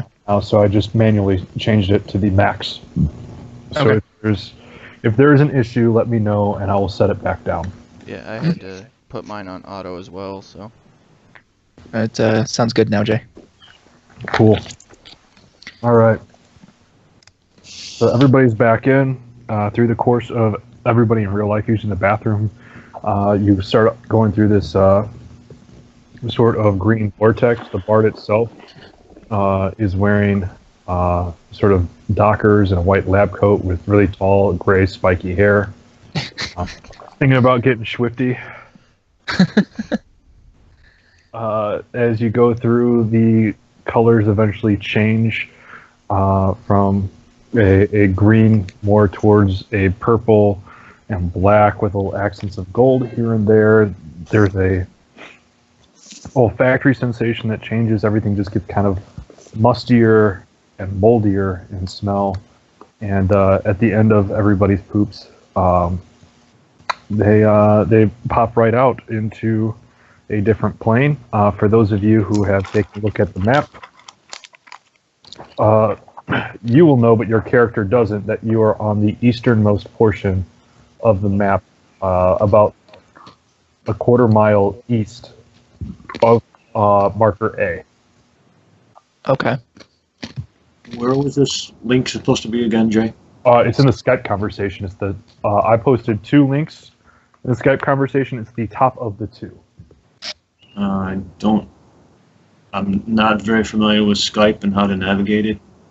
So in the call conversation, Dad, there's a little chat bubble looking guy in the top right. And if you click that, it should show the instant message conversation. Okay, and you said it was the top one? Yep, the top of the 2 blue links.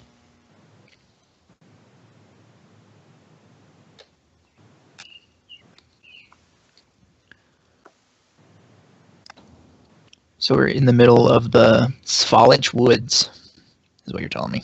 Mm-hmm. Okay. Well, everything's Svalich Woods. They're fucking everywhere. Mm-hmm. Well, it's everywhere, man. like I said, there can be trees everywhere. So we're on Good for me.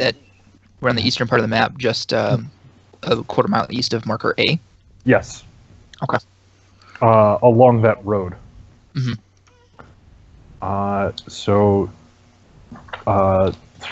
The interesting thing to note about this is that, and of course the ranger is most acutely aware of this, is in most forests there's a very, very random dispersal of trees, and you can walk in between them.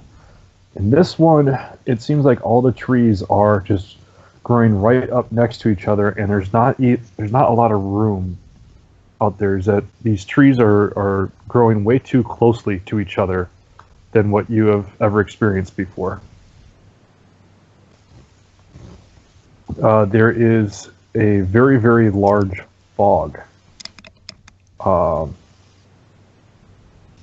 that goes by, and I want everybody to make a Constitution saving throw. Ooh. Constitution. As gnomes, your gnome cunning works against saving throws when A, it's magical, and B, going against intelligence, wisdom, or charisma, correct?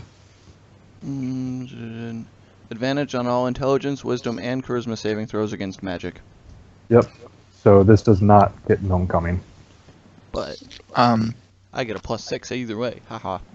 I rolled a 2. 14. Okay, so anybody roll higher than 20? Yeah, with my modifier, I got a 23. All right. Anybody else? Nope. Okay.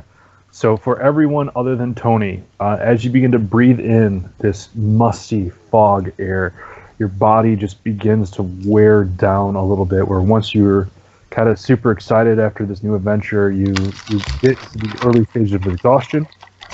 As of right now, everyone has one level of exhaustion except for Toni. When you roll an ability check, you now roll with disadvantage. Ooh.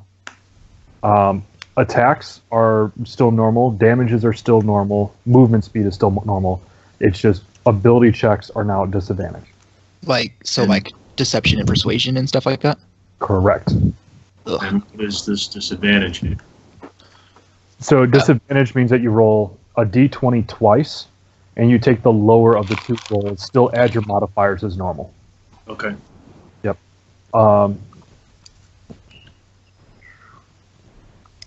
So, hold up. Let me finish building up this map real quick.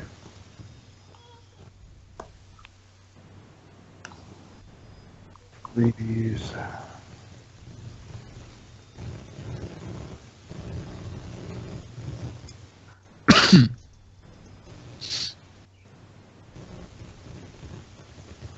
Oh, my back's getting itchy. Haha. I know, right? Back fat.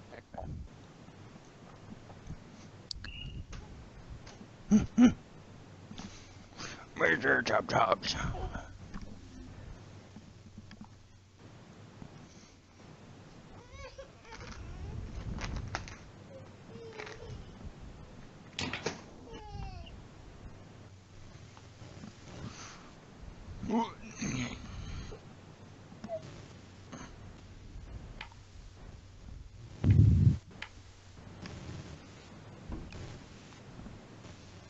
All right, so there we go, and I just need to port you guys forward into this now.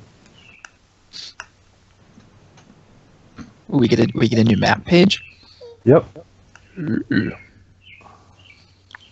then, I'm sorry guys, I did not forward over your current health. Please make sure that you set up everybody to your max values. And who am I missing here? There's somebody I'm missing. Oh, it's Toni. I'm missing Toni. He's small. It's easy to miss him. I know, right? I'm eating dirt anyway. Probably. Or taking apart a stool. So did anyone pass that check? Was it just Toni that passed? Toni was the only one who passed. The DC was 20. Fuck, that's a difficult DC. Unless you're a gnome. Yeah. When you start the game off, this is like the first thing that you encounter as level 1 characters, and it's supposed to make you really, really buy into the dread of this game.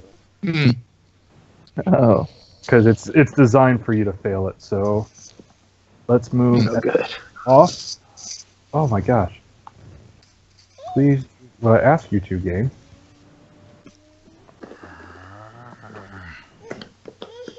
Chunky monkey. All right, so as you guys head west for a little bit, you begin to see what looks to be a giant, like, of absolutely ridiculous proportions castle built on the top of this plateau and mesa. It's the only thing that you can really see up the fog. And over the trees, it's of just absolutely towering heights. Basic estimates is there's like the tallest portion of that towers probably close to a quarter mile up in the air. The dimensions of it you can't really get a good idea of because once again you don't know how far away you are from the castle itself, but it looks like it is made to fit a vampiric ruler. On the road that you're on, you begin crossing over. Every now and then you hear the odd howl, a shuffling of feet at a very weird cadence. And eventually you come across what appears to be a dead body. Recently dead. With the way things have been going for Toni today, I would like to sample the dirt. It's regular dirt. Good to know. I'll check out the body. All right. See if you can figure out like what kind of wounds it's got and what kind of What it creature is and what killed it. And... Roll an investigation check. All right. So I'm disadvantaged, so I roll 2, take the lowest. Right. Yes. So a 12 plus 4 invests 16. 16. Yeah, you find something. Let me know. I'll let you know what you find real quick. Is this like creature absolutely dead, or You can poke it with a stick and it'll still be dead. So yeah, it's dead. what I'm thinking is if this is, we can figure out if this is something that would be beneficial to the party. I can try to cast Preserve Life on it. So before you decide that, let me read you the following. As you enter the Sablich Woods, towering trees whose tops are lost in heavy gray mist block out all but the death gray light of the sun. The tree trunks are unnaturally close to one another, and the woods have silence of a forgotten grave, yet exude the feeling of an unvoiced scream. Throughout all this, you catch only the scent of death in the air. The foul scent leads you to a human corpse, half buried in the underbrush, about 15 feet from the road. The young man appears to be a commoner. His muddy clothes, which already started off as beiges, browns, and grays, are torn and raked with claw marks. Crows have been at the body, which is surrounded by paw prints, multiple sets. The man has obviously been dead for up to a week. He holds a crumpled envelope in one hand and a map in the other. Never mind the spell, then. I say we go for envelope and map, so let's dig into the body. All right. Which one do you want to go through first? The map? Tony? I'll take a look at the map. All right. So the map is exactly what I gave you guys. So now your characters have access to the maps that I have sent out to you guys, and it is a total map of the area. So as we get into different locations, I'm just going to forward you photos of the map so you have an idea of what it looks like top down. And that way it's just going to be organized the easiest for us. But that's what the map is supposed to contain. Okay. And is there an indication of where this guy was trying to go? The only thing that you have marked right there is the village of Barovia, which is about 5-6 miles to the west-southwest. Oh, I see it. It's in that clearing in the trees. Mhm. Yep. Marker E on this. Okay. That's the only thing that appears circled right now. Then what note does he have here? Yep, so the letter, as you guys begin to take a look at that, has a large wax seal that has a letter B in a very ornate style on it. The parchment itself is kind of worn down, flimsy. It looks like it's taken a little bit of water. What do you guys want to do with the letter? Try to carefully break the seal so that we can see if we can read the contents if they're not washed out. The seal itself doesn't break, but the bottom of the letter does rip. It's dated, and unfortunately, you don't know if the time lines up, but it doesn't appear to be written recently. There's some water stains here, but the letter itself reads as thus. Hail thee of might and valor. I, the Burjo Master of Barovia, send your honor with despair. My adopted daughter, the fair Irina Kolyana, has been these past nights bitten by a vampire. For over 400 years, this creature has drained the lifeblood of my people. How my dear Irina languishes and dies from an unholy wound caused by this vile beast. He has become too powerful to conquer. So I say to you, give us up for dead, and encircle this land with the symbols of good. Let holy men call upon their power, that the devil may be contained within the walls of weeping Barovia. Leave us to our sorrows, and confine us to our graves, and save the world from this evil fate that we have fallen under. There is much wealth entrapped in this community. Return for your reward after we have all departed in hopes for a better life. Kolyan Indriovich, Burjo Master of Barovia. At the mention of the holy man, I do that awkward kind of head tilt thing towards Hagrid. I look back at you warily. So as far as the context of the story, Leovan grabbed the letter and read that aloud to everybody. Okay.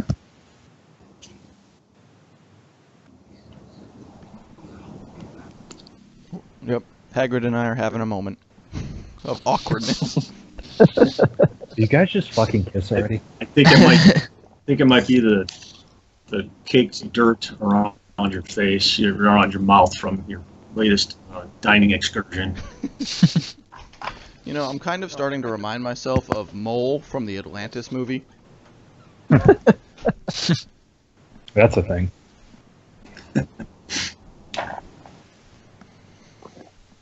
Alright, well, seems like we should go to Barovia and talk to the dude who wrote the letter and see if we can do some vampire curing.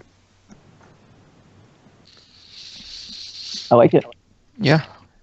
Jay, really quick, what was the leader of Barovia's name? That guy from the letter? Kolyan Indrokovich. Okay. Something Russian-y. More Barovian-y, but yeah. Colon Cloaca, got it. You. Alright, so let's venture down the road then, I say, gents. And Lady Halfling. At this, All right. Let's whistle a merry tune and We don't have a bard. yeah, thankfully Nickelback stayed behind. Thank God. Yep. At this point here, you begin to hear a distant howl. Yep, guys, I read nothing about howling. And as you begin to curve down the road at the point where it starts dipping to the southwest, you find a ambush party waiting for you. This is made up of a handful of wolves. There's some zombies. There's some skeletons. They don't really look like they've got anything against you, but they've got everything against something that just happens to be alive. At this point, everyone, can you please roll initiative? God, fucking damn me. Oof. Okay, that's 9. 21. Nice. I got 10. all right. So we're gonna start off with 25 to 20. Who got there? 21. Okay. Anybody go 19 to 15? All right, 14 to 10. I did 10. 9 to 5. 5. 9. All right. After 9. Dan, what'd you roll for initiative? 7. 7? Okay. Perfect. All right, so we're going to start off the battle with Bill. Berlynn. The battle is exactly as you see before you. Everybody has noticed you, but you, for some reason are wearing better shoes than everybody else and accelerates a little bit faster.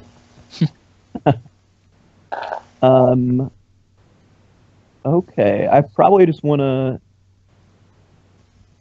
pick out the nearest guy and launch a crossbow bolt at him. All right, that appears to be the wolf on the western half of the road. All right, am I in range or should I get a little closer to it? If you use the ruler tool, you can figure out exactly what your range is. Okay. So it looks like you'll have to move up a little bit. Okay.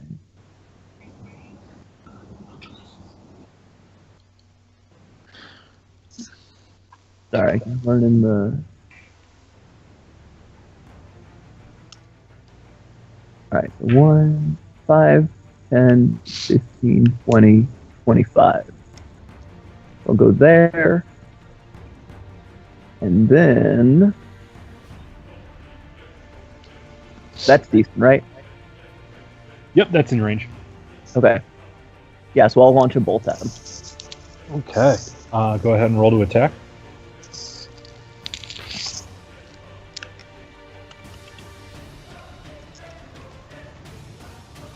That comes out to be...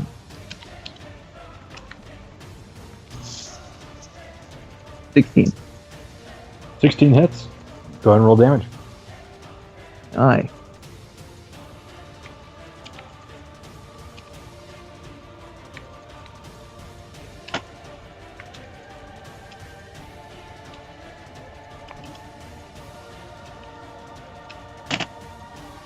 Don't worry, guys. It's only our hardest conflict to date.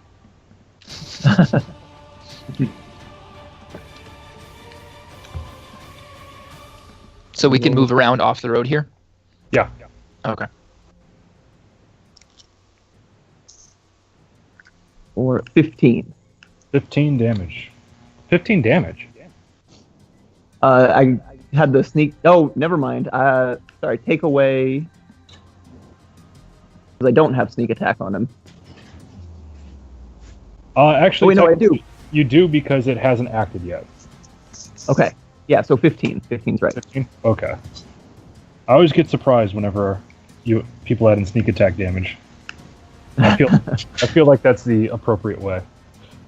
All right. At this point, the enemy brigade is going to come down. This one is going to go 1, 2, 3, 4, 5, 6, 7. This guy's going to go 1, 2, 3, 4, 5.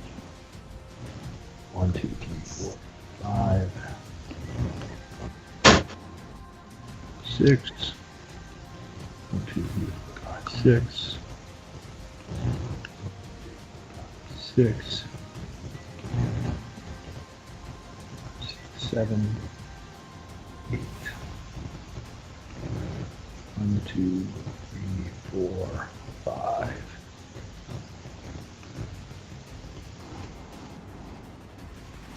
Alright, and then the range for a heavy crossbow is...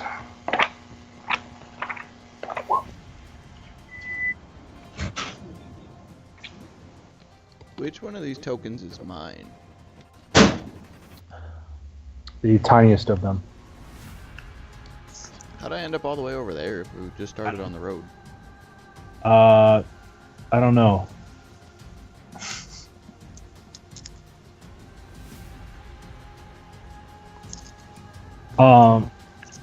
Berlynn, did you accidentally move the wrong token? Oh, I thought I got the right one. I might have. This one right here is, shoot, if I'm off the ruler. This one, I intended to be you. Oh, that one I don't have the ability to manipulate, I don't think. No, I got that Oh, control for you. Okay. Yep, Yep. I did move the wrong guy. All right, then let's just switch those places again. There. Yep, and then we'll have you right there. Perfect. So, and the heavy crossbow does have the range in order to target the party. So this one is going to target the other archer. So going after Leovan. He's going to fire a bolt, and that is a 17 to armor class.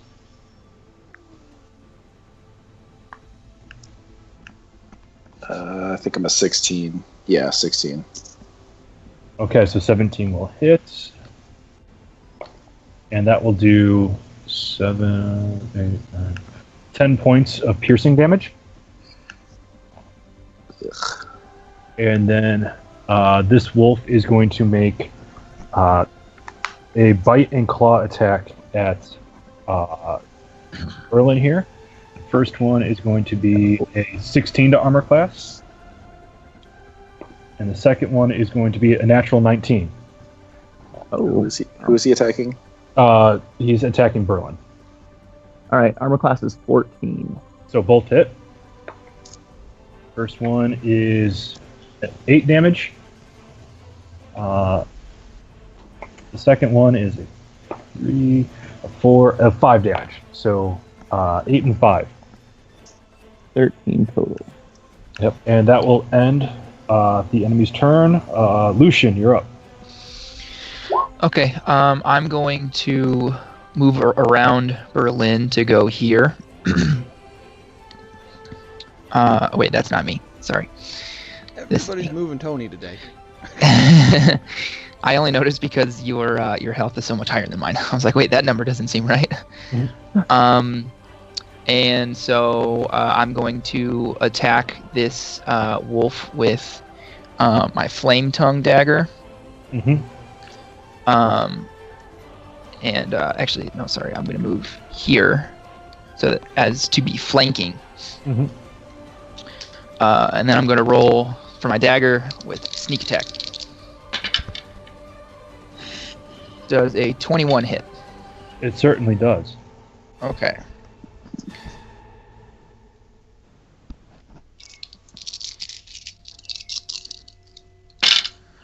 All right, so that's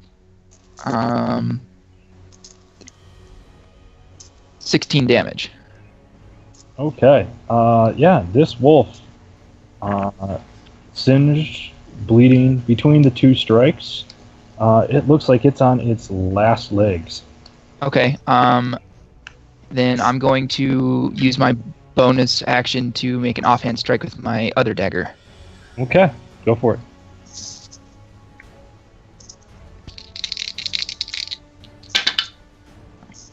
Okay.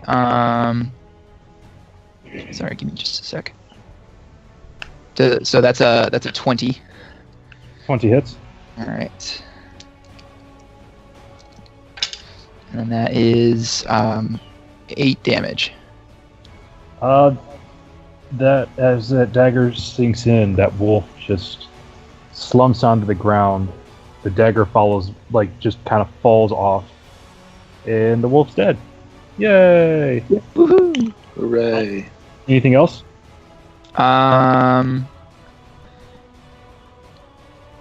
Nope, I can't do anything else. So I'm gonna stay right there. All right, Leovan, you are up. All right, I am going to fire an arrow at this gentleman. Okay. Go ahead and fire an arrow at dead gentleman. 19. 19 will hit. And that's good for 9. You said it was this individual right here? Yep. All right. As that comes through, you're able to hit it right in the spine of the skeleton. Unfortunately, it looks like it kind of deflects off. It still does damage, but it doesn't do as much as you anticipated. Okay. I'm going to use my Horde Breaker ability to shoot at this guy now. Okay. That guy. And that's a 22. Oh, 22 hits. For 11. That one pierces through the gut of the zombie. It stumbles down, stands back up, and yeah. Now that arrow did exactly what you thought an arrow should do. Anything else? I'm going to walk up to that guy and hit him with my rapier.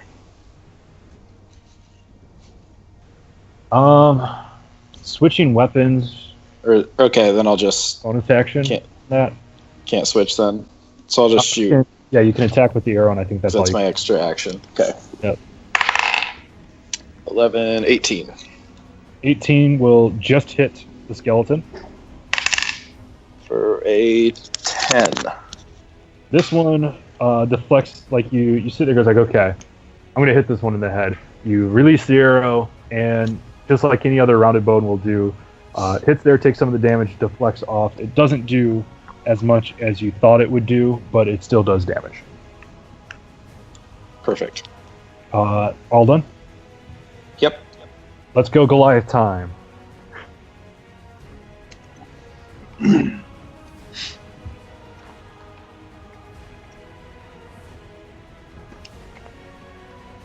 Hagrid's up. Yeah, I know. Okay. I don't know how to use the board.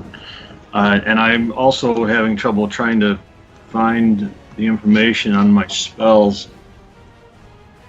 What spell are you looking up? I can just read it out to you. Well, at 5th level, turn undead becomes able to destroy undead. Yes. And I wanted to know if that was a cantrip where I can cast it at any time, or is that a one time and then rest kind of thing?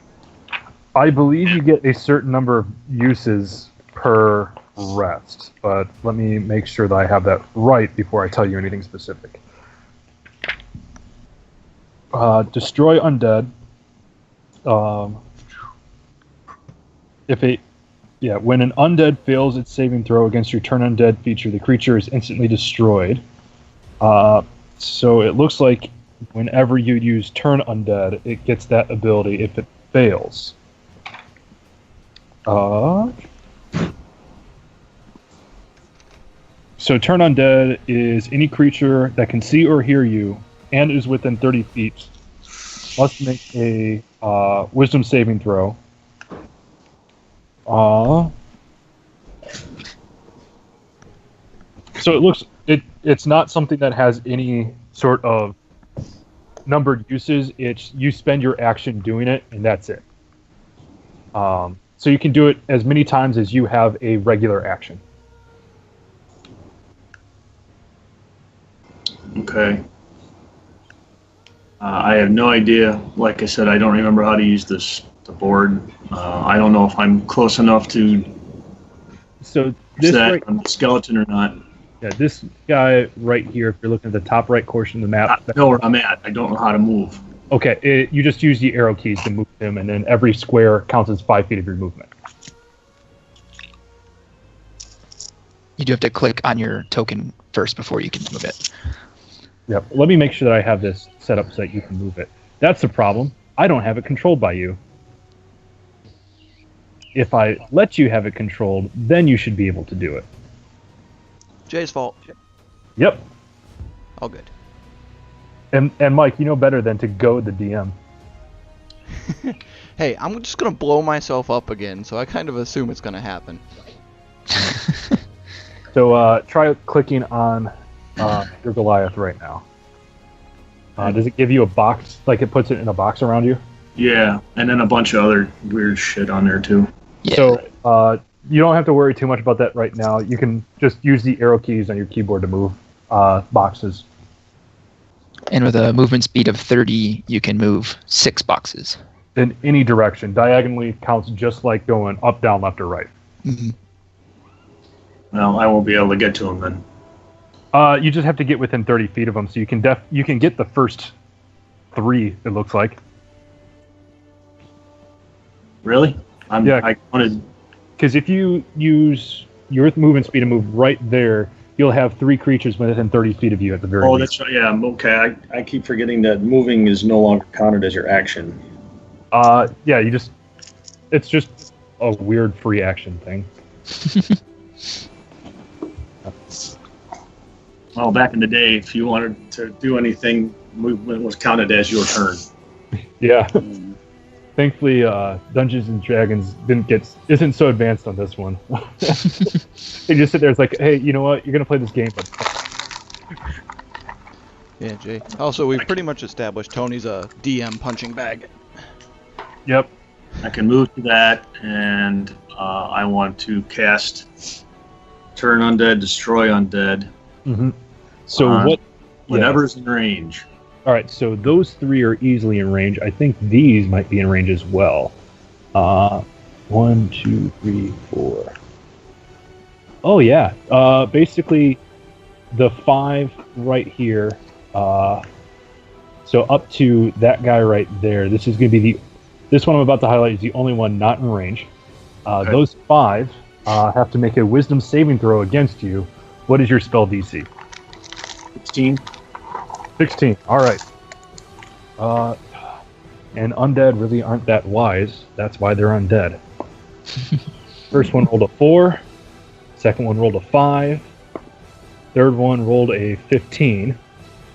Fourth one rolled a 3. And fifth one rolled a 14. So they all fail.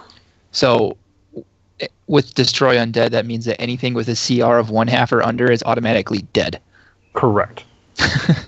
So the only one that survives will be the one that's not X'd. However, that means that instead of Destroy Undead, it does Turn Undead, so it can't take actions at the moment. Yep, except to run away from him as far as it can go. Yep. Nice work, Hagrid. Thanks. We need to strap you onto a cart and make you into a tank. Sounds. So it sounds like I'm pretty much a tank already. Berlynn, he should wear us his shoes, and then we can use dash and move him 60 feet in a turn. Yep. So those guys are instantly incinerated. It just clutching your holy symbol, instead of this time pointing, Demeter looks like it just rains down and is able to at least get access into this plane. Holy light just goes right on top of all of those undead, and only one survives. The light was so blinding, you don't really know what happened to the other 4. You just know they're not there now. And for all intents and purposes, they've been raptured. Anything else you'd like to do this turn? If I'm close enough, I could try swinging my axe at the one that did not get raptured. At this point, as far as the ability is, if it takes damage, the Turn Undead is undone, and it goes back into its regular stuff. Right. You can throw the hand axe. You're definitely within range for that. You actually mark off all the creatures that you took off the map real quick. So that leaves skeleton. That was that guy. Okay. Bam, bam. Yeah. Okay. So you can certainly do it. Yeah, you can certainly do it. Because I believe that you still have your bonus action left. Yeah. Sure, yeah, I'll do that. I'll attempt to throw my axe at the skeleton that's close to me. All right, go ahead and roll for attack.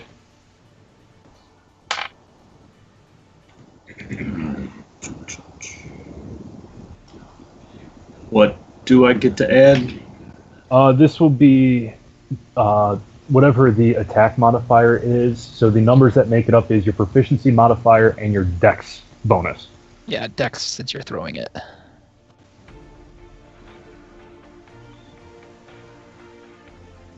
That's a +2, and my attack bonus for hand axe. Yep. Is slash counted the same as when I throw it? Yes. So no matter what, the damage type won't change on this unless there's some magical property to it. 22. 22 hits. Go ahead and roll damage.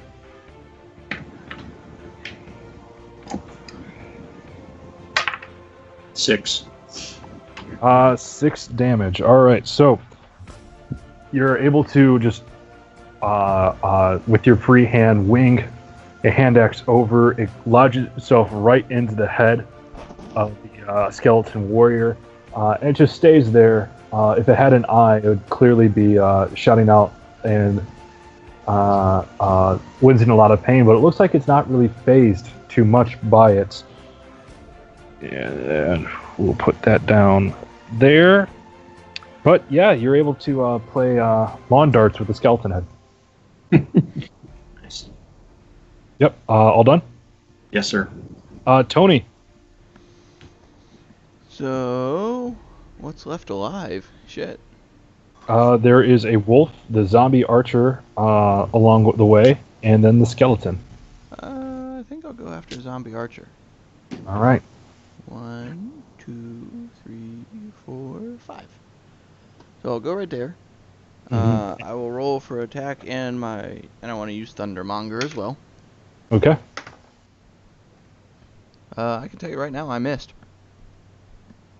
Okay, what'd you roll? 6 Yeah, you missed.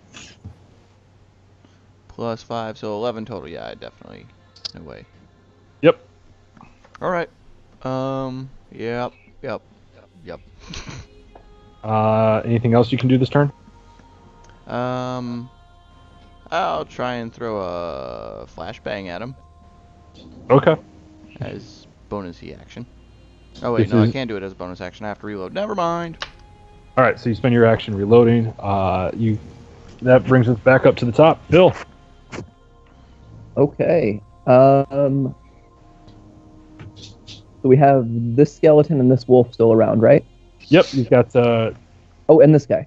yep, skeleton and the wolf on the road. You've got the zombie archer to the left of the road.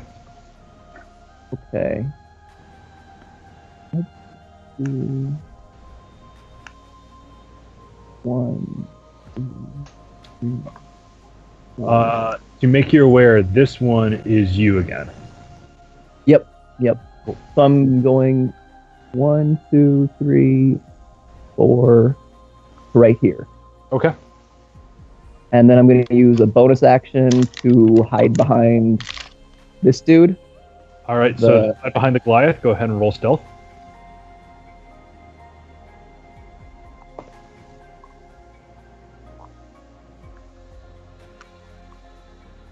$23. Okay. All right, and then I'm going to shoot a crossbow bolt at the skeleton. The skeleton, go ahead and do that. And then roll with advantage since you are hidden. Oh, nice.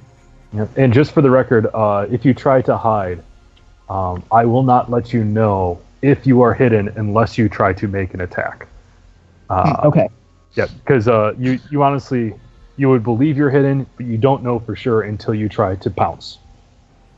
Got it. Mm-hmm. All right, so I rolled a 15 and then plus more. Oh, shoot, did you roll with disadvantage on the hide check? I did not. All right, let me roll another one. 11 plus 9, 20. Okay, yeah, you still hit successfully. Okay. And then the attack is 14 plus. So that's 20. Yeah, that hits. Go ahead and roll Okay. sneak attack damage. Sneak attack damage.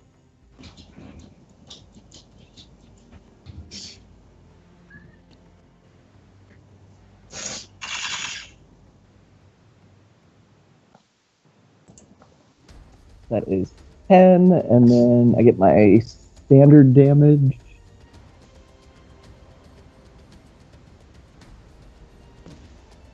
$15 total. 15 total, which will get rounded down to 7. All right. Yeah, you catch it off guard, as if that's a hard thing to do.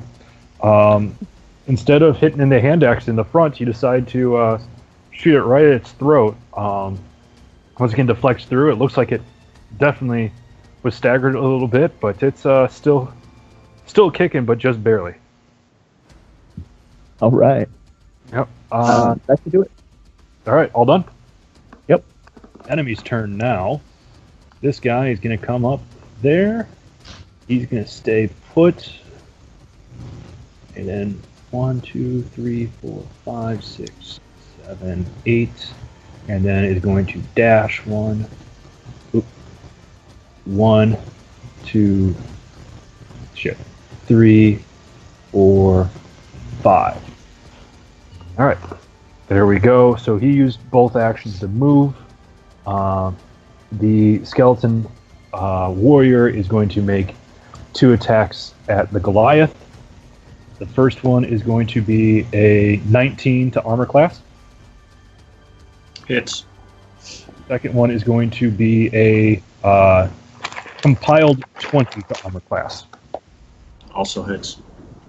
First one will do 7 damage, slashing. So if you have resistance to slashing, that gets rounded down to 3.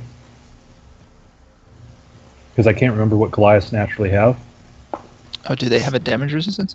I think it's barbarian, but I can't remember off the top of my head. So if you don't have, I'll see if I can find it really I quick. do have an ability to shrug off some injury. Stone's Endurance. Thank you. So Stone's Endurance is on 1 attack. You can sit there, decide to use it after you find out the damage. Roll a d12 and reduce it by d12. Thank you for reminding me on this. So that would be 10 damage on the second strike. So 17 altogether. 17 altogether. Yep. And then the archer is going to make a attack at. He's going to make an attack at Berlynn. And then he's also going to cast Hail of Thorns in order to get the Goliath in this as well. And that's a natural 20. Uh-oh. Oh. So the bolt damage, and then at first level, Hail of Thorns allows it to do 2d10 damage Holy crap. to Phil and 1d10 damage to Dan. So the first one is going to be... And when it's like 2d4, that's like you add them both together? Yeah. Okay. So to Phil, that will be 14 points of damage, and to Dan, that will be 5 points of damage. All right. So I can use my my uncanny dodge, right? Yes, and that will reduce it down to 7. Okay. Do I have to do anything, or it just goes down to 7? It just goes down to 7. Okay. It's just you get to use that once per round. Got it. If somebody else attacked you this turn, you're not allowed to use Uncanny Dodge. But since this is the last guy to attack, there's really no harm in using it. That ends the enemy's round. Lucian. I'm going to use Stone's Endurance. Okay, for the one that's a 10, I'm guessing, or for the 5. I can only use it against 1 attack. You can't. Yeah, you can only use it once per rest. Well, the one. Okay, so then I had 3, if I'm understanding correctly: 1, 10, 1, 7, and 1, 5. Yes. Since we're still trying to figure out all the mechanics for this situation, as we're trying to all learn it, you can make your choice on which one you want to reduce. Obviously, the first one then. All right. So the 10. Yeah. Okay. So I rolled a 3. My Constitution modifier is 3. So that lowers it by 6. So instead of taking 10 on that, you take 4.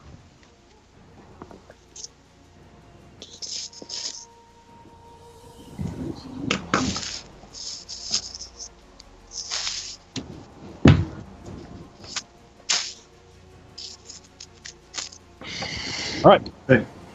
And that would be your reaction. So now we're going to Corey. Okay, I'm going to use my bonus action to disengage. Okay. And I'm going to move down here Mm-hmm. To attack that skeleton with while flanking. Okay. Does a 17 hit? 17 does it. Okay. So, with my dagger of flame tongue, Okay. I do. Let's see, so that's. Actually, because the dagger of flame tongue is technically magic, there's no way in which you can do less than 8 damage in my mind. So we're just going to skip ahead, and that's dead. Okay, yeah, because it was 10 plus. That would be 12, so 22 damage. Yep. So no matter what, what you needed to clear was 4 points from the dagger, so which I believe there's no way you could do less than 4 damage. Pretty much, yeah, because it's a plus 5. Yep. Okay. So he did. I say you, he did. Yep. At that point, I need to roll a fear check on that. So then, with the rest of my move speed, I'm gonna move there Mm-hmm. and hurl my dagger of venom at this wolf. Okay. So that is 17. 17 hits. Okay. And then that is another 10 damage. 10 damage in total. Okay. At this point, the dagger comes in, is able to make a glancing blow across the body. It landed, for all intents and purposes, right there. Okay. But it just cuts along the side of the body. The entrails exposed but not falling out. The wolf looks scared shitless. Because the shit that was in it fell out. Anything else? Nope, that's everything I got. Cool. Leovan, you're up. All right. I am. What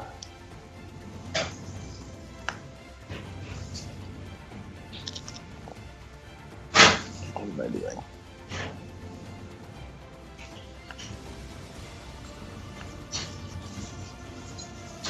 Yeah, I'm just gonna try to kill this wolf with my bow. Okay. That's a 25. Oh, that hit so hard. A 2 plus 4, 6 damage. 6 damage, okay.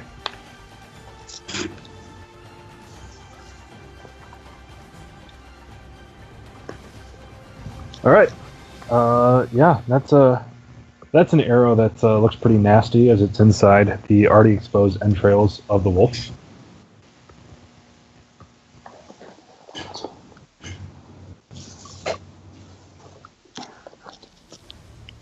All right, and shoot at it again. Okay.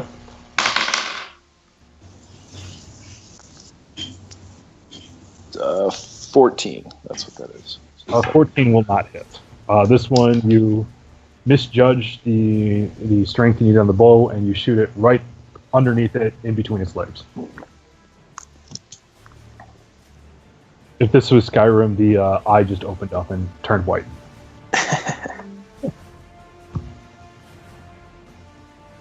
All right. Anything else you'd like to do? No, that's what I got. Sweet deal. It's Goliath time.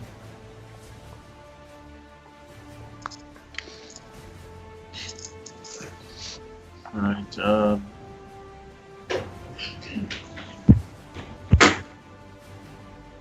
All we have left is the wolf and the archer, right? Yeah, those are the only two remaining. Once again, the CR system fails me. All right. I will move as close as I can get to the archer. Okay. On the diagonal, that'll probably be 1, 2, 3, 5, 6. So I think the closest you should be able to get is about right there. Okay, I was gonna say here, but Or were you thinking? Because that's...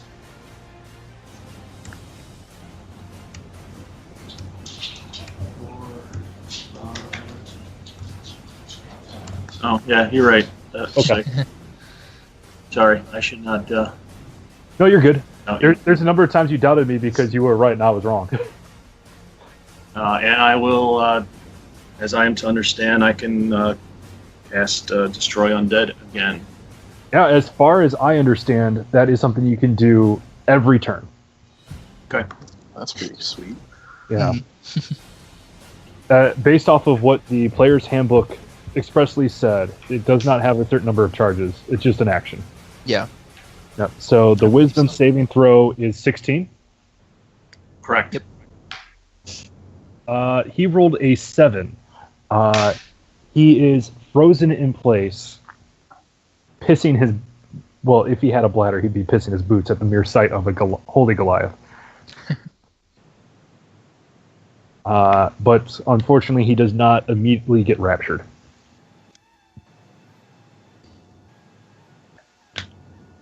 Okay, then I get a bonus. Yep.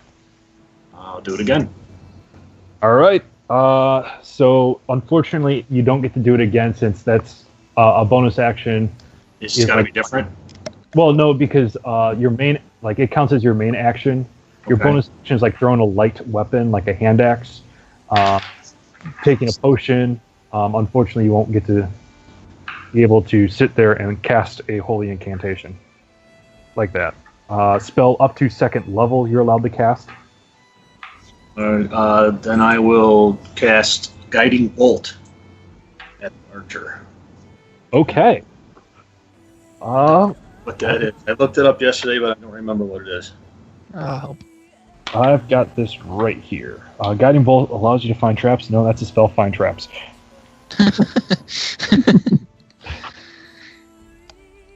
Flash of light streaks toward a creature of your choice within range. Make a ranged spell attack against the target. On a hit, target takes 4d6 radiant damage, and the next attack made against this target before the end of your next turn has advantage. Yep. If you want to cast it at the 2nd level instead of 4d6 damage, it does 5d6 damage. Everything else is still true. All right, so go ahead and make a spell attack. So it'll be d20 plus your spell attack modifier on the 3rd page. 18. 18 hits. And then I heard D6 in there somewhere. Yep, so if you cast it at the 1st level, it's 4d6. The next attack against the archer gets advantage. If you cast it on the 2nd level, it's 5d6. Next attack against it still gets advantage. I don't understand. If you choose to cast it as a 1st level spell, it's 4d6. If you choose to cast it as a 2nd level. How can you choose to cast it at different levels? You just Because- yeah, so all the lower level spells, you can sit there and throw a little extra oomph on it. So a 1st level spell can be cast, the lowest you can cast it as a 1st level. A 6th level spell, that's the lowest level you can cast it at. You can always cast it higher to give it a little extra oomph. So Okay. if you have that spell slot remaining, you can choose to cast a 1st level spell as a 2nd level. Okay. Yep. Then 2nd level spell it is. All right. 17. 17. All right. 6. Yep. Or is that only for the spell itself? That I don't know. 17 plus. I already said you hit it, right? Yeah. Yeah, then it'll be 17 plus. You don't get the modifier for the attack because it didn't say you did, so it'll be 17 damage straight up. Which, unfortunately, once again, I get to ask the question here: how do you want to do this? I don't know. What would the effect of a bolt of light? I don't know. Honestly, Maybe it enters him and he shudders violently, and since he's a skeleton, there's lots of opportunities to look inside, and you see the bolt just kind of growing in intensity and size, and all right, he just explodes. all right, I got you on this. I like that. As you Yeah, take good. there appears to be this like javelin of light that just comes through, that just emanates from your hand. As you throw it through, that light ends up finding itself into the ribcage of the skeleton archer, and immediately drops the crossbow that it was using. As the javelin becomes smaller and starts bouncing around in the ribcage, just hitting bone after bone after bone after bone after bone, and eventually it just knocks it straight up into the air. The bones all begin to separate one after another. If you watch the old Pokemon cartoon, it looks like Team Rocket's blasting off again and in multiple directions. At this point, Toni is up. And we only have that one wolf left. Yes, the lone wolf. All right, let's try shooting something again with Thundermonger. Okay, go ahead and roll to attack. Holy shit! Just crap on a cracker, man. What do you roll? 7. Once. 7, unfortunately, does not hit. Is that a 7 with your modifier? That's a 7 with my modifier. What was the Jesus, natural need you some more rolled? dex. 2. Oh gosh. Thankfully, you didn't roll a 1 and have the gun jam. Yeah. As one who normally has really bad rolls, Jay or Mike, I totally feel your pain, brother. Well, let's see here. My first one was a 6. This one's a 2. Last game it was horrible too. I'm running not so well in combat. Should have bought some. You should have bought those new dice sets. Yeah, I know, right? Let's go ahead and bring it back around to Phil then, if you don't want to move, Mike. I might as well run away a little bit because I feel like this isn't going to end well for me. All right, go ahead and make your movement. Phil, you're up. Okay. I am gonna go.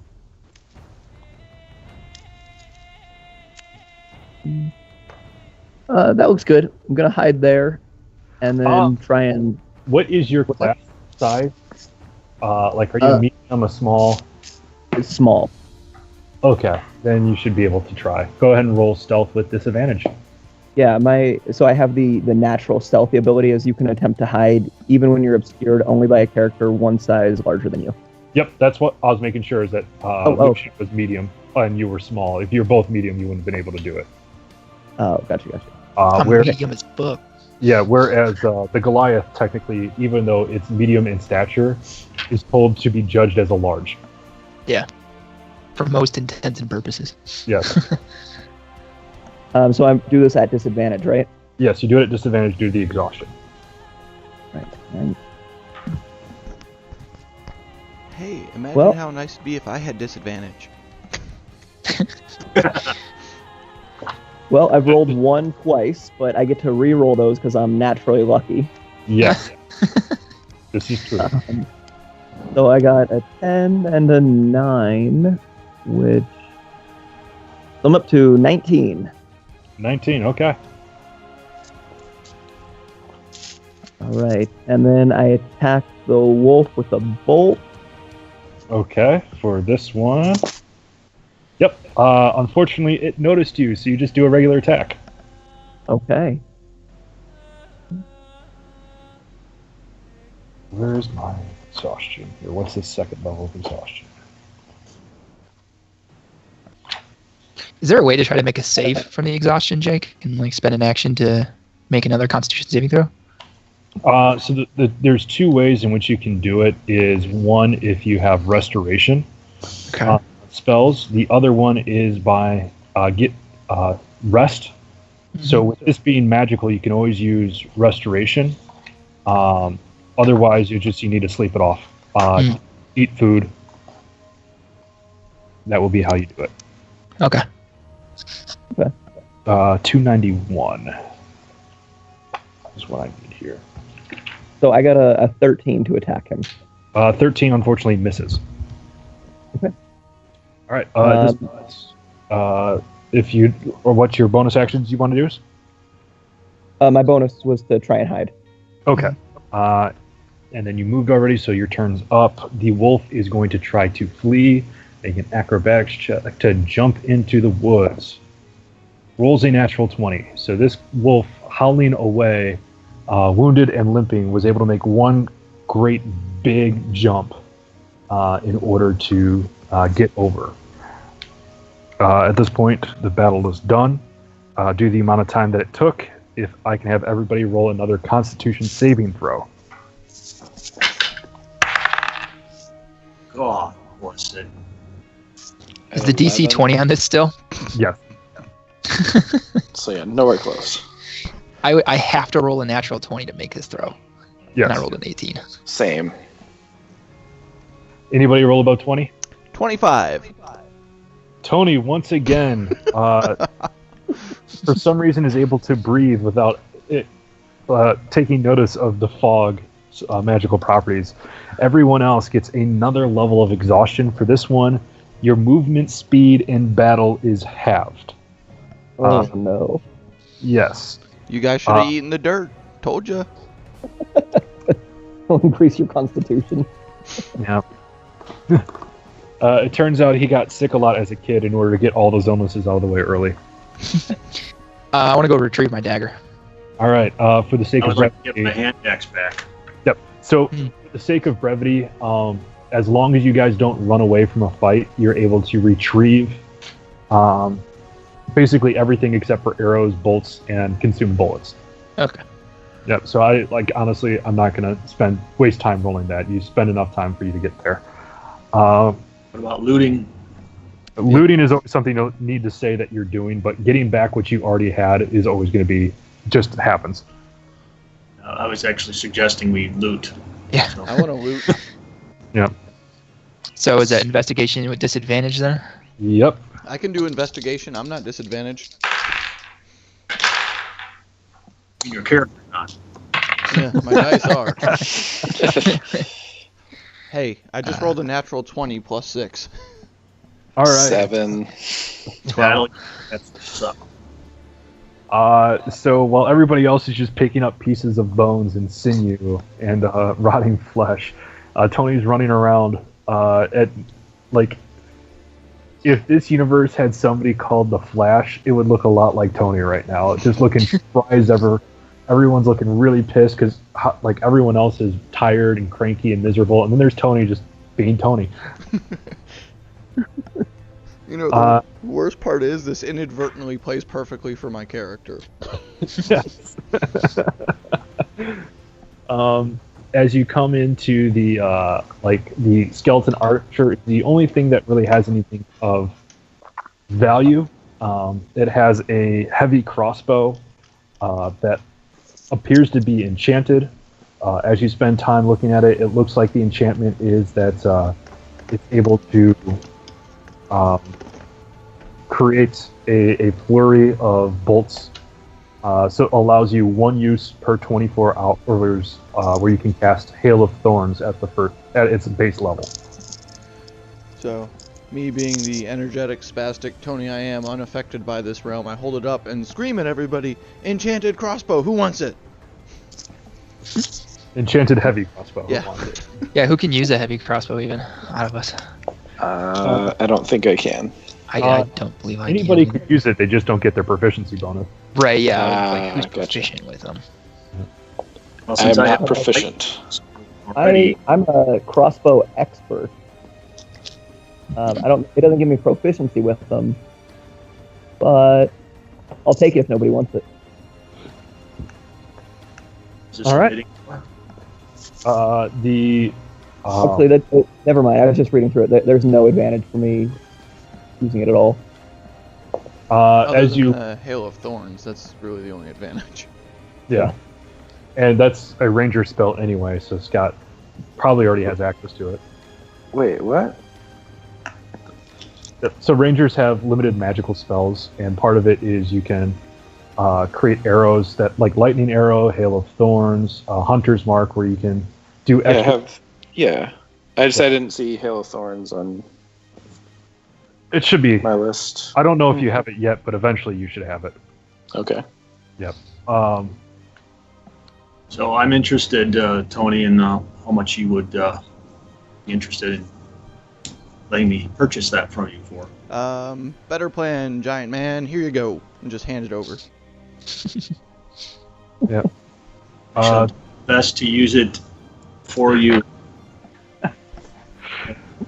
At this point, the Goliath holds over the heavy crossbow in his hand, much like Link does whenever he finds any sort of treasure. Then on the armored skeleton, you find what appears to be a tower shield. It really has just the regular properties of any other shield, but it's towering. Turtle. Yep. Anybody want a tower shield? If not, it's going in the bag of holding, and I'm selling it later. I think again our Goliath could probably benefit from a large shield since he already has a shield. As believe, far as in the meta game, the difference between shields is the shape, not really any abilities. Oh, okay. There's a reason why an undead person had it. It's because it failed the first time. Fair enough. Yeah, I also have a light crossbow that I can give you, Tony, to try and get whatever you can get for it. Nah, I'm not worried about it. I'm a filthy rich son of a bitch. Yeah, just throw it in the bag of holding at Yeah. least, so Yeah, you just have to carry it around. I wouldn't want to be encumbered. Yeah, you guys have 500 pounds to play with. And, fair enough is that we can split whatever booty we make from looting anyway, so. Booty. Booty. We're a cool party like that. We all share.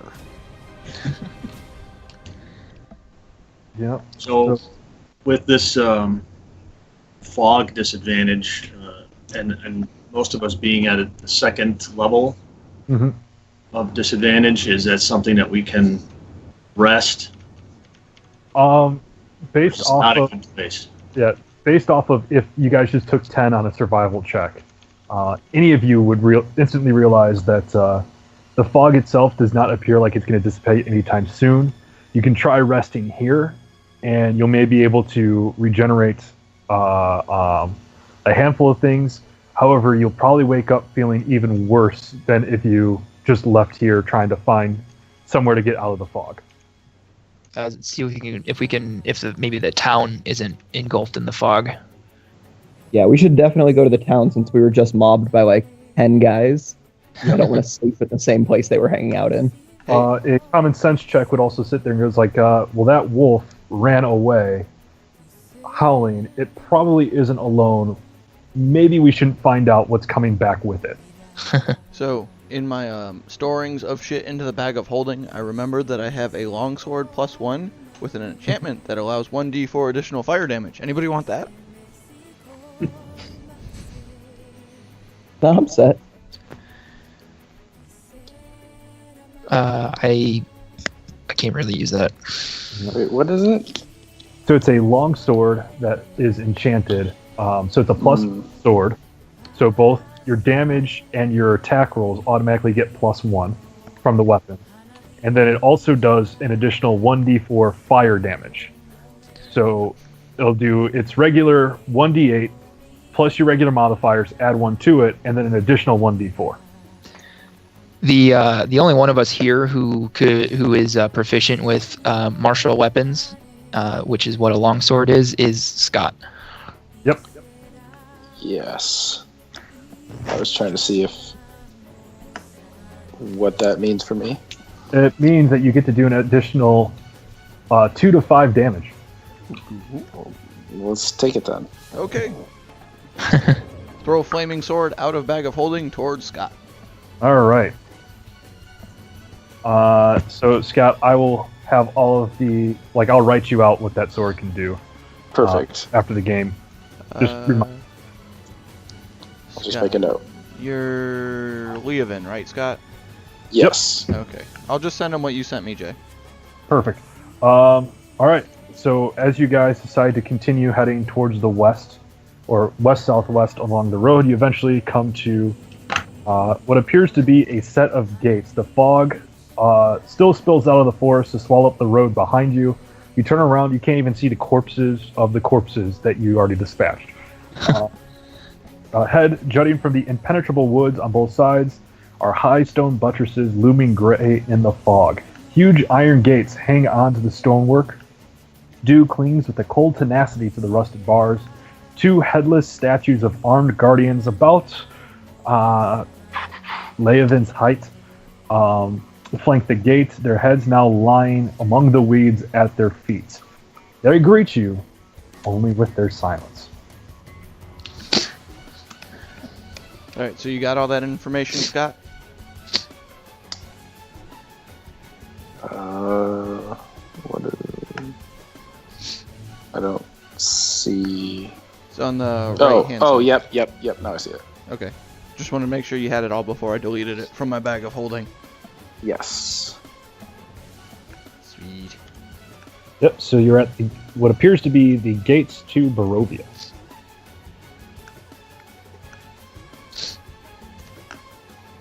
Two stone dudes. So go off on the gate. Is the gate unlocked? The gate appears to be rusted shut. I say we knock on it, just see if there's anybody who will answer. Okay. You just climb over. Using Mage Hand. What's that?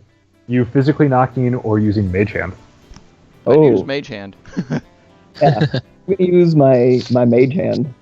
All right. So as you begin to conjure up your Mage Hand, what normally was just a regular kind of hand, or kind of like the hand model from Derek Zoolander. It starts off that way, but eventually layers of it begin to just peel off and fall until all that's left is just tendon and bone, and it looks through, and it knocks on the gate, and it knocks on the gate. It appears as 10-15 seconds go by, really didn't have any effect at all. You just now have a torn to shit hand. All right, well, win. What's that? That's still a win. I'll count that. Yep, still a hand. Mage Hand still works. Got it. Leovan, did you suggest trying to climb the gate? That was my plan. As you look up, the gate itself looks to be about 40-45 feet up in the air. Oh, there's nothing to grab onto and scamper up. Also, we're all disadvantaged. For you, potentially. For everybody else, you'll sit there and go, "Oh, I had friends. Bye now." How strong are you, Hagrid? 17. It's pretty strong. How far do you think you could throw a gnome?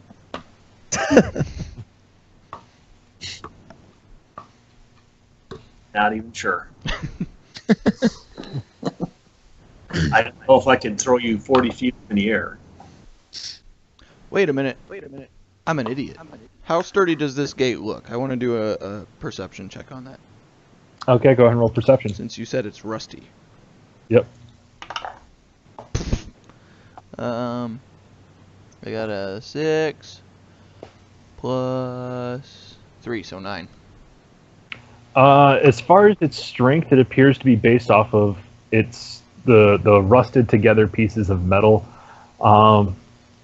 with a little bit of a entrance that involves very little tact whatsoever. You can easily blow the gate apart, and then it just comes down to the elbow grease to open the gate. Hey guys, I have a battering ram in my robe of useful items. All right. I have a portable ram. Mm-hmm. That works for me. We want to try and beat the gate in? Let's give it a shot. All right. Like it'll take much. All right. Out portable ram. Since everybody's assisted, like, who's going to assist on this? Everyone. I think So- everyone. So based off of this, everyone roll a athletics check with disadvantage, and then add the grand total together, except for Toni, who rolls just regular You said athletics? athletics.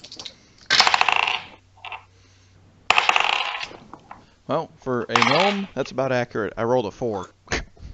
6. 7. And Sitting on a 2. 17 plus 14 will put you... Okay, yeah, you're over the DC of the door. So with the battering ram, the head of itself looks a little bit like a dragon with an open mouth, a la the rockets from Mulan, which everybody knows is Tony's favorite myth. Was the idea that there was a gnome village under attack by taller creatures, and then using gender disguise and a lot of cunning was able to save all of Noma. Woohoo! Noma. Indo-Noma. All right. No. We opened a door.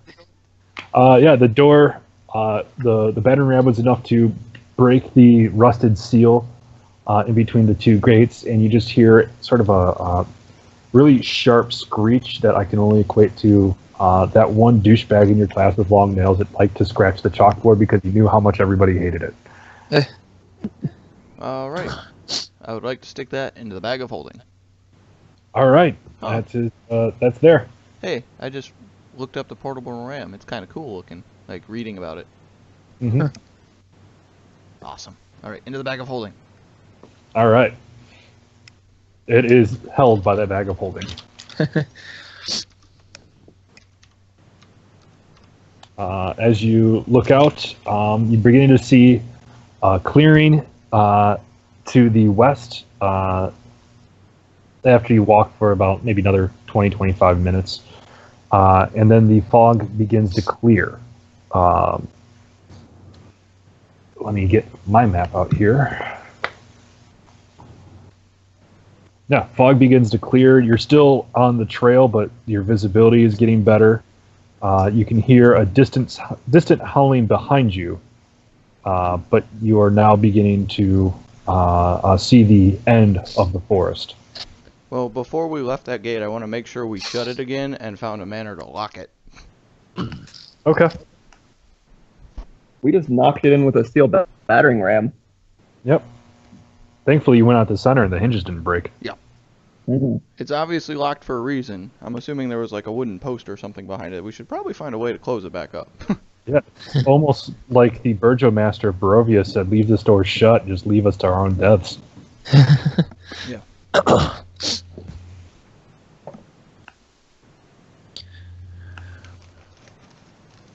Waiting on Boss Man to tell me what to do. Oh, you got to tell me how you're going to lock it.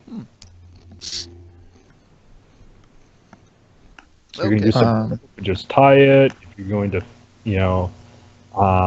try to weld the metal together with your flashbangs. I don't know.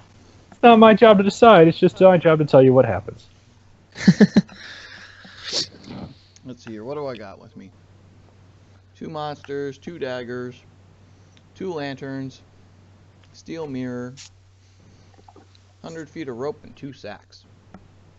Mm-hmm. Do you still have your 50 feet of rope in your pack, too? Yep. So I have a total of 150 feet of rope. Why don't you use the 50 feet of rope and save the 100 for, a rainy day? I have 2 times hempen rope of patches. Right, Both that's fine. 50 feet. Oh, both are 50 feet. Yep. Yeah, we'll tie it shut. How effective is tying it closed with rope going to be, though? Yeah. I'm kind Like of keep a wolf out. It's slightly more effective than not. Like, maybe jamming something in behind it where it can't be pushed out of the way by an enemy or cut easily. It's probably effective. Did the door swing in or did it swing out? The door swung in based off of the fact that you're attacking it from the outside. Okay, Yeah, these what- are regular daggers, so Swung out to us. Yeah. I like Dan's idea. So, Yeah. I have As 2 far as- daggers. Yeah. Well, as far as the immediate area, that you still have these 2 stone headless statues that are not built into the ground. They're just kind of standing there.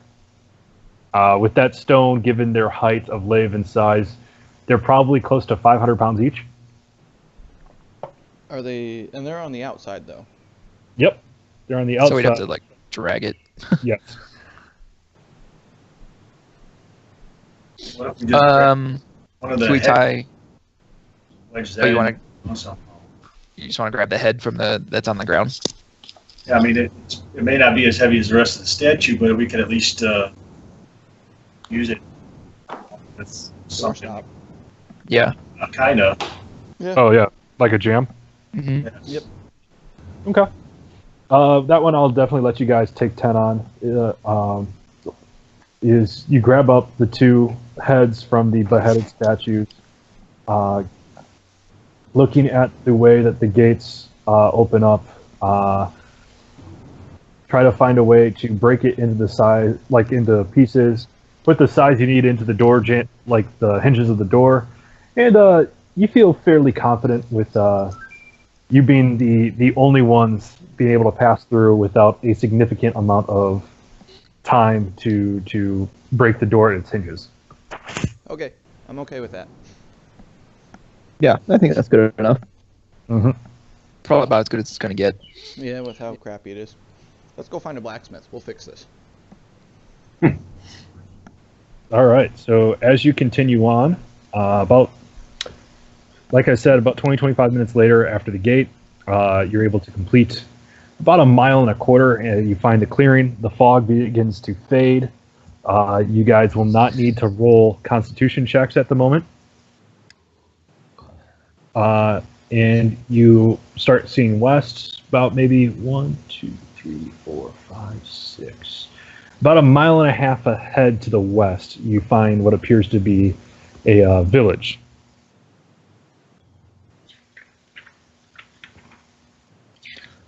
Okay. Well, guys, should we maybe try to find what was his name? Kolyan? Yeah, Or at least a bed to sleep this off in. Yeah. Yeah. we need to find out more information if we can, and someplace to resupply if we need to. Yeah. So I mean, from what I gathered, Kolyan was the leader of this village. So let's find him, see what we can learn from him, and then see if we can get a place to bed down. All right. So as you guys continue west, as you near the village, you see tall shapes loom out of the dense fog that surrounds everything. The muddy ground underfoot gives way to slick, wet cobblestones. The tall shapes eventually become recognizable as village dwellings that are about 2 to 3 stories in height. The windows of each house stare out from pools of blackness. There's really just no light that can escape from what's inside the houses. No sound cuts the silence except for a mournful sobbing that echoes through the streets at a distance. As you enter into town, which is going to be the second image that I showed you of Barovia, it should say Area E on the top right corner of the map. Okay. Did I give you guys the right map? Yeah. All right. You are on the main road on the eastern side. Okay. Things to note here is we've got up ahead you see a sign that appears to be that of a mercantile shop. Across the street from that, what appears to be a sign for a tavern.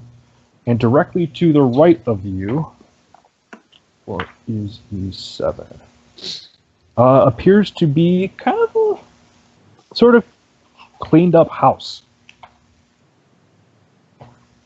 This house surprisingly looks better than all the rest in the area, but you find it hard to believe that this is where any leadership lives due to the fact that it's in a heavily residential area, has no courtyard, no real amenities to it, and it's like tall and thin. It looks like it would be more a condo-sized building in Chicago than it is any sort of leadership's house.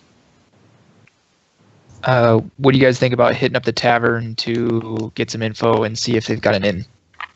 And maybe someone there will know where we can find this person. Yeah. Yeah, I like it. Yeah. Okay. Where is that NPC based out of? Area E3. Okay. Yeah, so as you start heading over towards the sign on the main road that begins to show, eventually you find a single shaft of light that's able to break through the blackness of the windows, and it thrusts a single ray of illumination onto the main square. Its brightness appears like a solid pillar coming from the fog. Above the gaping doorway, a sign hangs precariously askew, proclaiming itself to be called the Blood of the Vine Tavern. As you enter in, as you get closer, you realize that originally this was written to be Blood on the Vine, and someone eventually scratched out the N and replaced it with an F. This once finally appointed tavern has grown shoddy over the years. A blazing fire in the hearth at the center of the tavern provides a small amount of warmth for the few huddled souls within. They include the barkeep, looking ahead, 3 gypsy-looking individuals sitting together right by the hearth, and a man named Ismark Kolyanovich. Same last name as the other guy, I think, isn't it? It is. No, the other guy was in Drakovich. Well, that's what I meant to say. Drakovich, the last names are the same. And it's really weird that he has a name tag on and just says, "Hi, my name is Ismark Kolyanovich." Does everyone wear name tags around here? Ismark just sits there and goes like, "Ha ha, fucker." And I'm sorry, you're right. Kolyan's last name is Indrovich, and the naming rituals is that you take the father's last name and then the family title. So Kolyanovich would essentially mean son of Kolyan. Oh, okay. Yeah. I fucked up. Please don't yell at me, Twitch watchers. All one of you. Go fucking read a book. Hagrid is going to go sit down on one of the tables. Mm-hmm. So I need to be right back. Okay. All right. So you have the barkeep, you have Ismark, you have 3 gypsy peoples, you've got fire, you've got alcohol.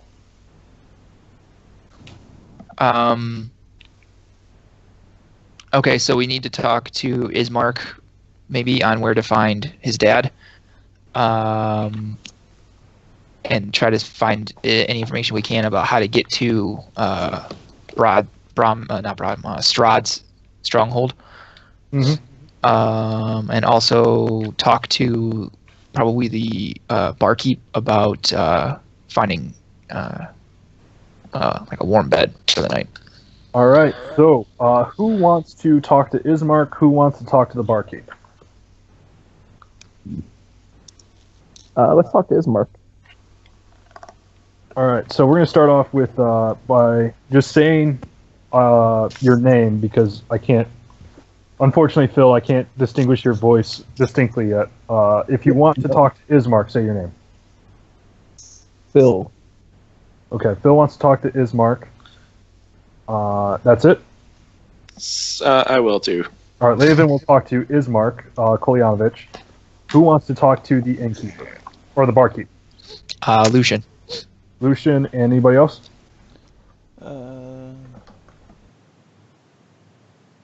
No? Okay, Tony, what do you want to do during this? Tony's gone. All right, so we're just going to play this out. We're going to start off with talking to the bar. Mike was muted. Yep. We're going to start off by talking to the barkeep. As Lucian ends up going closer to the barkeep, he realizes that this is a portly, smaller human. It just comes up. and he's just sort of cleaning glasses one at a time. You watch for 5 minutes, and all the glasses are cleaned. And then he just throws down the rag, grabs a new one, and just starts cleaning them all again. I say, hey, barkeep. He pays really no mind to you, just continuing to clean glasses. It looks like he just kind of ignoring you. I try, or so I knock on the bar top, try to get his attention. He just raises his head up in sort of a dull, monotone, hollow voice. He just sits up and goes, "We have wine available. If you want a glass, it's a copper. If you want a pitcher, it's a silver." And he turns his head back down, begins to continue cleaning glasses. How about a warm bed or 5? If you want a cup, it's a copper. And if you want a pitcher, it's a silver. I kind of grimace as I realize that this guy's not gonna really help me at all. So I just roll an intelligence check. Okay. With advantage based off of what Tony's research has offered you. Okay. 19. You're able to piece together after a little bit of time, after the few questions, that this is one of the people that had been farmed for his soul. He may be a human, but he is not human like your human half is human. There's clearly something missing, and you're probably sitting there going, like, this is how the soulless husks are going to act. Okay, got it.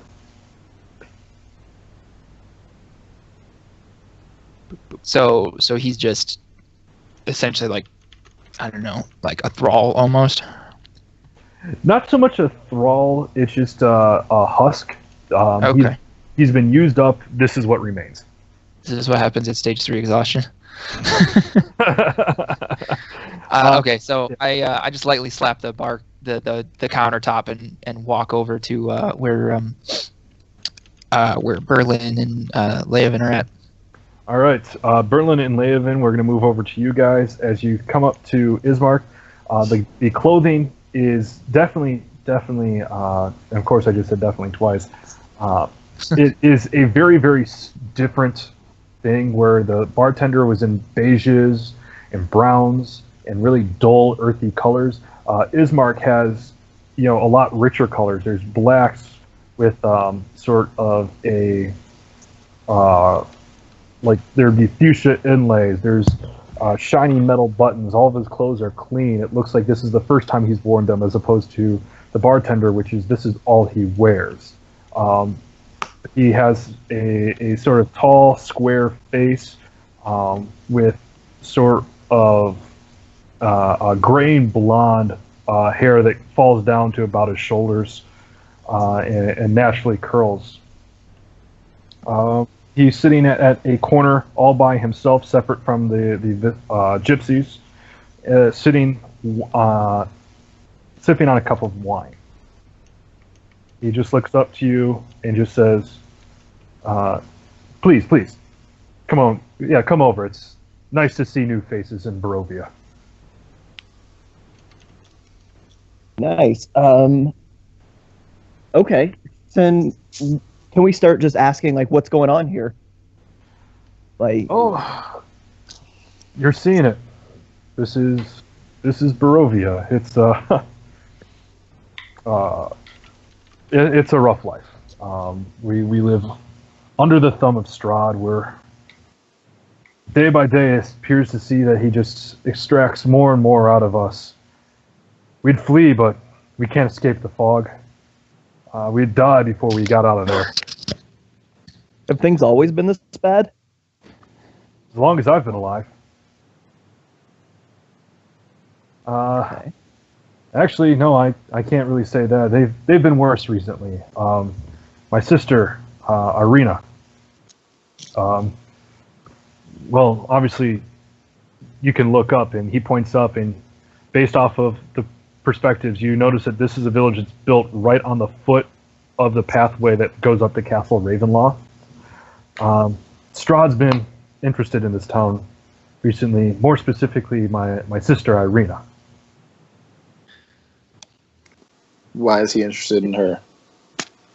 Well, I sent a guy, a courier, to try to get a message out to some help here. There's Strahd believes Irina is made with the soul of his long lost love from hundreds of years ago, and is trying to claim it. Hey, Leovan, do you want to show him that letter and ask him if that's the one that was supposed to be sent with the courier? We did find a gentleman who had died, and he had this a map of this letter with him. Can I see the letter? That's why I held it up in front of you right now. He then just kind of sheepishly grabs at the letter. He reads it, and he goes, "Then it was just mere chance that you're able to come here. My father wanted us to seal off the town and just let the evil end with us, but I'm hoping that you can give us peace in our time." Yeah, that's kind of our hope too. Yeah, there's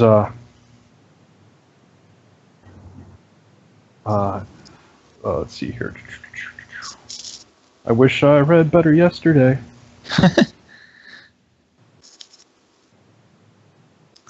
Sounds like every day is school. Yep. So, first off, I think our top priority is protecting the town by protecting Irina. There's a village farther away from Castle Ravenloft called Valakai.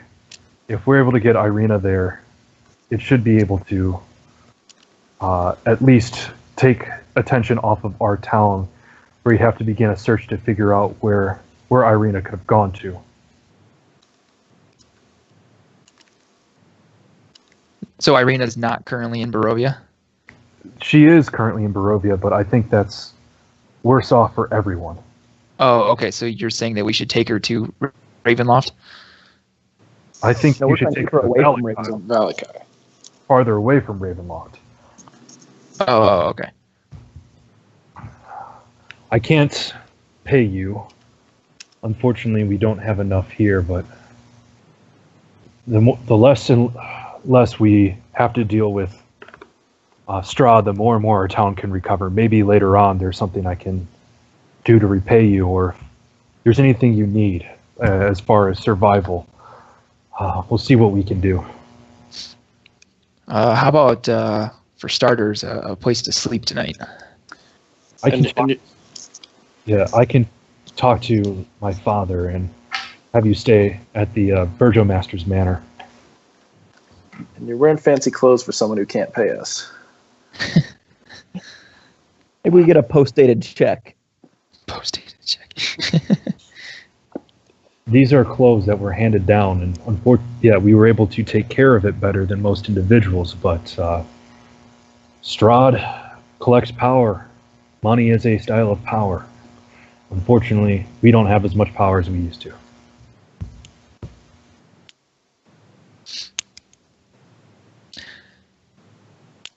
Well, a good night's sleep will get us started. We'll start repaying the debt that you owe us. He begins looking at you guys and seeing your exhausted faces as, I think lodging is definitely the start of something verging onto fair for the undertaking I'm asking for you. So, for our own curiosity, and I nudge Leovan again to pull out the map. Can you show us where on the map Strahd's stronghold is, and a likely path that we could take to get there for after we've taken care of what was her name? Irene? Yep. Yeah. So as you look at this, he kind of shows you the map and goes like, it's a roundabout way. You can continue taking Old Savage Road, and then once you get past Sear Falls, there's a junction. Take a right instead, continuing going up the hill. You'll find Castle Ravenloft, which is going to be marker K on the map. And then he begins to circle it for you, puts a bunch of arrows, and just sits there and goes, and just writes down in a little brief bit of levity, the douchebag lives here. What can you tell us about the castle? Is it a fairly active stronghold? Honestly, I don't think we've ever been able to get up to the doors without taking heavy losses. Eventually, we just stopped trying and figured that distance is our best defense. From what I heard about 150 years ago, a bunch of individuals tried to, overwhelmed by numbers, and as you can see with the bartender, exactly how that turned out. That's Okay. that's not the original person who tried to revolt, but it just gave our town less souls to cross along.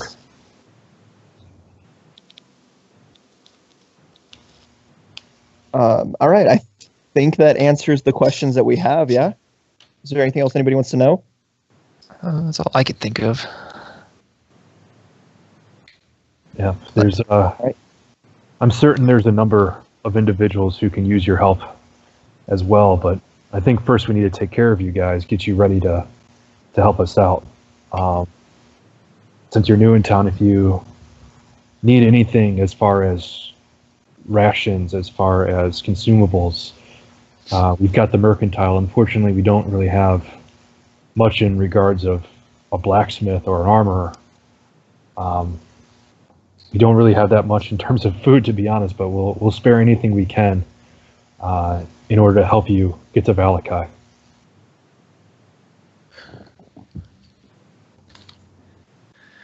Well, we appreciate that, and any assistance you can provide is, I'm sure, as much as you can.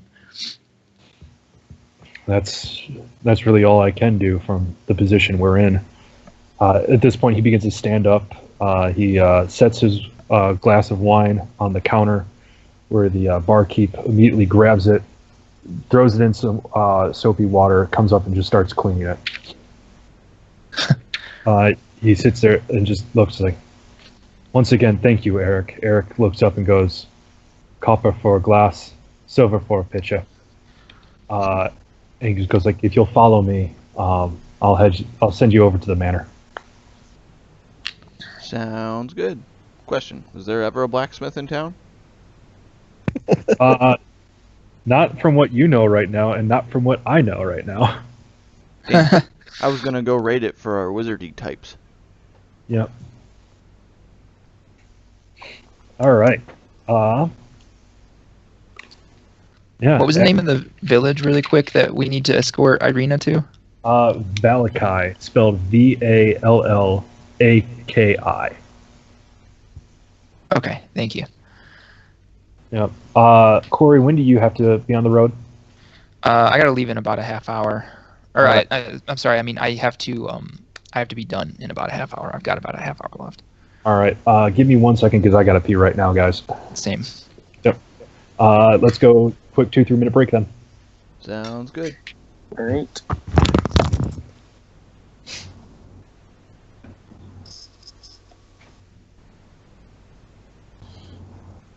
It feels like it's 90 out there.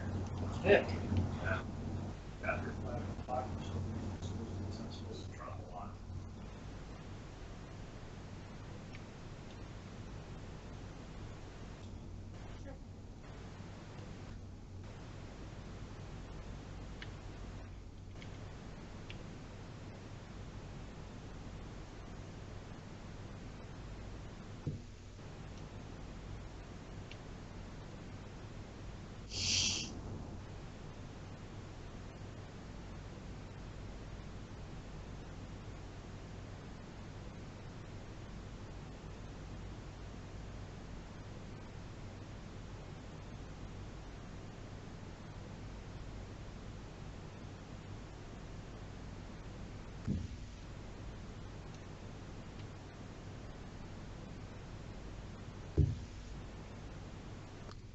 All right, I'm back. Okay. Yeah, I was finally actually officially doing sheet for inventory in the bag of holding. Oh, gotcha. And as it stands right now, we have 389 remaining pounds. Nice. Good. That's 1 battering ram, 5 water skins, 40 wooden rods, 1 tower shield, and 1 light crossbow. Is that really all that's in there? That's all that's in there right now, yeah. Huh. We don't utilize it a whole lot. I haven't really had to. And most of the other stuff, like all of my ammo and whatnot, I throw into my arcane magazine, Right. which is a miniature bag of holding. Right. It's like an ammo bag of holding. All right, I have returned. We still missing anybody? Nope. Sweet. I'm here. All right, so Scott here? Yeah, I'm here. all right. So since I was the last one here, as you guys walk across from the tavern and then coming down, you pass what appears to be a moaning sob that floats through the still gray streets, coloring your thoughts with sadness. The sound flows from a dark 2-story townhouse. The house is boarded up and barricaded on the inside. But the door doesn't appear to be locked on that. Ismark kind of just decides to wave you on and just sits there and goes, "There's not much we can do about that now. I may ask you to help with that later, but there's no way we can help at the moment." As you continue down that road, passing building E3, continuing to go south to E4 on the markers here. Eventually, you find a weary-looking mansion that squats behind a rusting iron fence. The iron gates are twisted and torn. The right gate lays cast aside, stuck in the open position, while the left swings lazily in the wind, creating a squealing and clanging sound as the gate repeats with mindless precision. Weeds choke the ground and press with menace upon the house itself. Yet against the walls, the growth has been tramped down to create a path all about the domain. Heavy claw markings have stripped the once beautiful finish of the walls. Great black marks tell of fires that have assaulted the mansion. Not a pane nor shard of glass stands in any window. All the windows are barred with planks, each one marked with the stains of evil omens. Oh, that's not good. Mm-hmm. Ismark comes up to you and says, "Well, this is the Indrakovich stronghold." Doesn't look very strong. It's not a very strong hold, is it? Look at the buildings around you. If it was anywhere else, it wouldn't be standing. So, question, have you guys ever had a blacksmith? I think that's a question that can wait for another day. Damn it.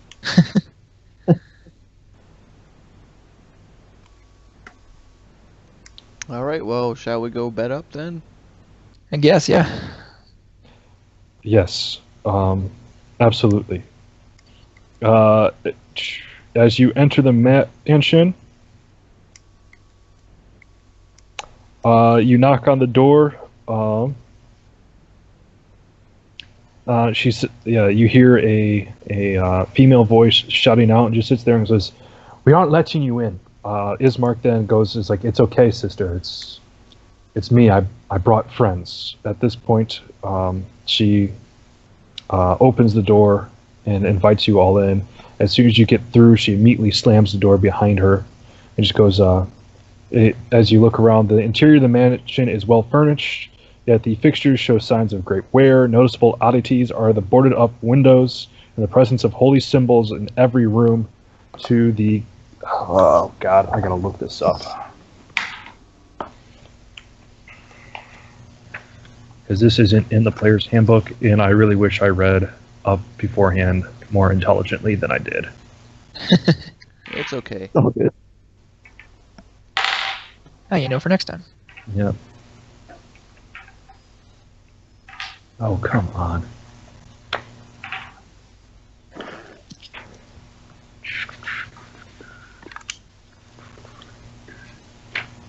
So this is Irina that let us in? Yep. Come on, give.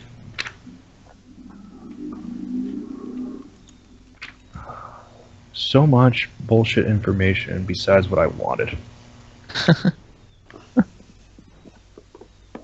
There's a whole bunch of hooks that I don't care about. So, Tony, I heard a bard tell me once that a vampire can't come in unless he's invited. Did you learn anything like that when you were studying? Not that I remember in my studies. Pretty Yep. much what I gathered is they have pretty free reign of this area. All right, here we go. All of the holy symbols are to the Morning Lord. The Morning Lord is believed to have watched over the Barovian people from sunrise to sundown. In every other, like at the doorways and at the windows, you see etchings to what appears to be the Night Mother. The Night Mother is closest to Barovia between dusk and dawn.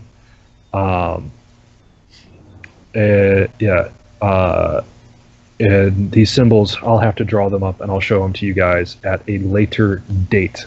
Because I also didn't think we'd be able to get this deep into the story based off of the way time has been going. So the other thing that you notice is with Irina is where Ismark had been wearing mostly noble's clothing. Irina is dressed in full plate armor with what it looks to be the recent addition of a neck guard.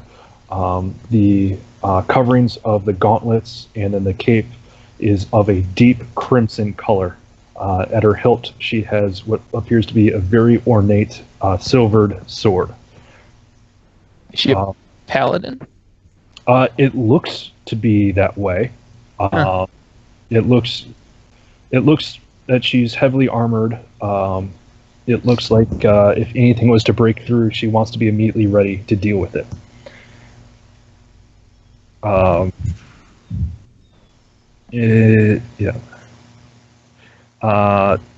Burjo Master is in a Kolian is in a side drawing room to the left of the main hall, lying in a simple wooden coffin, surrounded by wilting flowers and a faint odor of decay. Lovely. Guys, Yeah. I think we should stake it. At this point, Ismark's gonna sit there, goes like, "There's no reason to stake it. It's dead and it's not coming back." May I present to you Kolya? Why is he inside the house, not, necrotically decomposing and health and safety and such? Because we couldn't enlist anyone's help to bury him over at the church.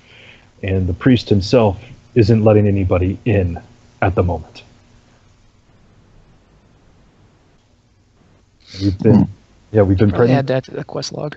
Yeah. We've been praying to the Morning Lord and the Night Mother for any sort of help so that we can allow our father to gain his rest. Unfortunately, it appears that all of our cries have fallen on deaf ears. This is the place we came to rest, right? Yes. I don't know if I would feel comfortable resting in a house with a dead body. Can we look into this church thing? You have my word, and you see how jumpy Irina is. I'm sure you have her word as well. At this point, she just kind of nods, and she goes, "The biggest danger that is in this household is your hands." I think if it's a rotting corpse, it's obviously not going to come back, so die of something other than being drained by a vampire, I think we're okay. Okay. I just watched him turn 4 corpses into dust. I think I believe him. Maybe you can turn this guy into dust. Just take care of it for him. We need to try and do it by this family and get them this Great. point, Sure. Irina begins to grab the hilt of her sword, begins to draw it out, and just goes, Ismark, who did you bring in here? Toni I the think, Bard, inventor extraordinaire, gnome at your I think- service. I think Hagrid's right. We should definitely, respect their decision to keep a corpse in their living room. Mm-hmm. They're Russian. It's okay. To each their own. Yeah. At this point, does anybody want to do anything here? Like, Ismark obviously shows you where you guys can rest on the upper floor. There's not as much in terms of mattresses, but within the different packs that you have, you're able to fashion together bedrolls. It's enough where you can sleep comfortably. Your levels of exhaustion will deplete if you spend the entire night going for the full rest. Toni, because you did not full rest the day before, if you do not long rest tonight, you will have a level of exhaustion tomorrow. Nope, he was planning on nap time. All right, cool. So with the long rest, we can recap this. Is essentially you have different quests that you can use in the village of Barovia. Investigate the townhouse with the Shrieking. Help bury Kolian Indrakovich. And then finally get Irina to the town of Valakai. I think this is a great point for us to sort of call it for a day. Does anybody have any questions about stuff that I may have glossed over before we move? Before we step away for the week. No, I'm happy. Nope, I'm pretty much set. Wife is angry that we've been playing for 4 hours, so. Yeah, I think we're good. What else is new? All right, so as far as for this week is going, this one will be a lot easier for me to answer questions than last week, since I won't be in medical lectures for 8 hours a day. If you can not do what Darren did and send all of his messages around midnight when I'm trying to go to sleep, it'll be greatly appreciated. Typically I start winding down for the night around 10:30, 11 o'clock. So unless I'm in a PlayStation party, that's obviously a different situation entirely. Phil and Dan. Dan, you've got my cell phone number, so you can just contact me directly. Phil, you've got my email. Feel free to ask questions. I'll answer them as soon as possible to the best of ability. That's my ability. That won't tip away anything. It's based off of everything you already have been exposed to. Cool. Yeah, it works for me. We actually got a lot farther in this than the last time I ran this as a first session, where they were able to get into Barovia, and then everybody instantly collapsed through the gates of the town. So you actually got farther on your session one than they did on theirs, which is pretty cool. Hey, you just need a energetic, spastic gnome. And also a party that knows how to work together too. Yeah, because I actually threw, so in the session of one, since they were all level 3, I threw 6 wolves at them, and they were a party of 7. Knowing that wasn't going to be the case, I ended up throwing a lot more at you and a lot more higher powered stuff at you. The skeletons and the zombies I added in, and then the archer was supposed to be the leader of them. And holy shit, guys, I still need to throw more at you. Well, cleric. Apparently, with Hagrid being able to put down anything that fails a fucking saving throw. That's impressive. Clerics, definitely. I did not appreciate them in past generations of the game. Yeah. Them and bards are definitely two, and the more and more I learn about druids, the more and more wonderful that they are. It seems like the balance is a lot better in this game, and it's your intelligence of how to pick your spots really determines how useful you are, as opposed to how much can you min-max. Yeah. Mm-hmm. Just as long as you're not looking for a TPK there, Jay, I think we'll be all right. There's at this stage of the game, I'm not looking for TPKs ever. As we get into higher levels, the distance between really easy encounter appropriate challenge and TPK, I lose, like, the wiggle room becomes a hell of a lot smaller. So hopefully I learn how to battle plan before we get to that stage. Hopefully. At no point am I actively rooting for a TPK. That I believe is called a dick move. Hey, speaking, Jay, of adding stuff in and all that, how much experience did we get today? So with this is they actually don't label things with based off of point values. They go based off of milestone. Oh, okay. So we just get level ups at certain points. Yeah. So what I would sit there and say is, because I have to do a little bit of fuzzy math with this, what we would do is keep everyone where they're at percentage-wise to a level. Okay.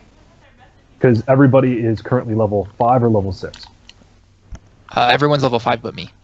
And you were level 6? Yes. All right.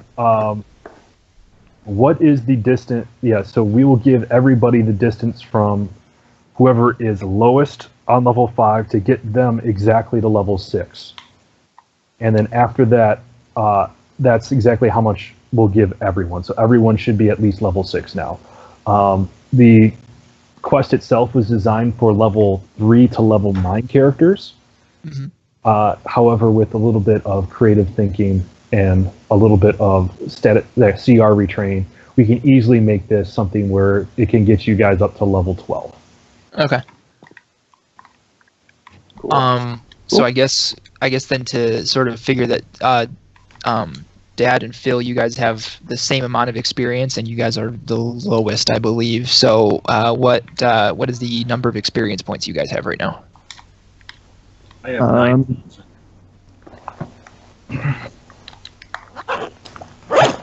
Mine was It was level 5 plus 50 or 2,500, I believe. right. Yep, that's right where I'm at. Yeah. So 67,500. 67,500, and then once I get into the experience, 67,500.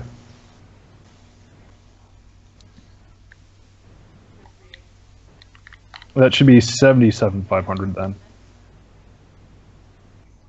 Wait, 77? So that's where we're at now. Yeah, because you're at 6,500, which is the baseline, and then I gave you 2,500 experience, so it should be 8,000 then. Is that what you said, Dad? You said 8,000? It should be 9, shouldn't it? Yes, I'm sorry, that's 1,500, so correct, 9,000. Thank you for making me carry the one. 9,000. Okay. So 9,000, and then for 14,000, that will be 5,000 experience to get there. So let's just say I gave everybody 5,000 experience, and that will get all of our level 5 individuals at least to level 6. Yep. Okay. So what are we saying? So we're drawing to level 6. 5,000 experience for today's session. 5,000. Okay. Because you were able to, and my rationale for that is the role playing between getting the shopkeeper to give you back what you actually agreed to, completing the Hydra quest line on that, and then able to find your way into Barovia, and then essentially starting the quest there. It is collectively worth 5,000 experience in that. So everybody gets to start at 6. Cool. Yep. If anybody's keeping track of what you need to hit level 7, it's 23,000 experience points. Mm-hmm. So I don't know if you guys do it like me, but I put my experience out of the next threshold. Oh, the next level? Yeah. That's probably smart. Yeah, so mine right now reads 19,600 out of 23,000. Gotcha. So That's probably smart. that's good. That puts everybody at level 6, so everyone is on different parts of equal footing. Yes. Yep. All right, cool. So there's always different things we can explore. The book is merely a guideline on this. If there's wrinkles that you would like to see that I can reasonably put into this world, it definitely can be done. Yep. So I think the only person that's still level 5 right now is Darren. Yep. Huh, I'm a nerd. Is he just gonna magically show up here? The way that it comes down is that he kind of just followed you guys, but he would be like a helpless survivor. Okay. He literally spent the entire time quaking his boots. Typical. Yep. Wonder if they took Tiffany's car to go camping, or if he's actually still home. Wait, he's hanging out with Or, Tiffany? sorry, not Tiffany, Zoila. Okay. Wrong Hispanic girlfriend. Sorry. Yeah. I was about to sit there. It's like, dude, that's a really rookie move. Go hang out with your last girlfriend without telling your current girlfriend. Yeah, but That's bad. really be able to put that past Darren. I mean, I could Actually, that. Darren wound up having to tell Tiffany that he is in fact dating somebody because of the pictures from the 90s bar crawl. Why does it matter if she knows? Because he didn't tell her that he was dating somebody and probably was still texting her like, hey, I'm your boyfriend. Because that's the way Darren's been with her since they broke up 2 years ago. Oh, Mhm. Jesus Christ. At a certain point, Darren doesn't know how to shut a door. She was bae in his phone for at least a couple months after him and Zoila started hooking up still. Oh, Lord. Lovely. And it's not that it wasn't something that he didn't change. It was because he wasn't talking to her. It's just something that he didn't change, despite the fact that he was talking to her. Mm-hmm. That's stupid. Well, you know what?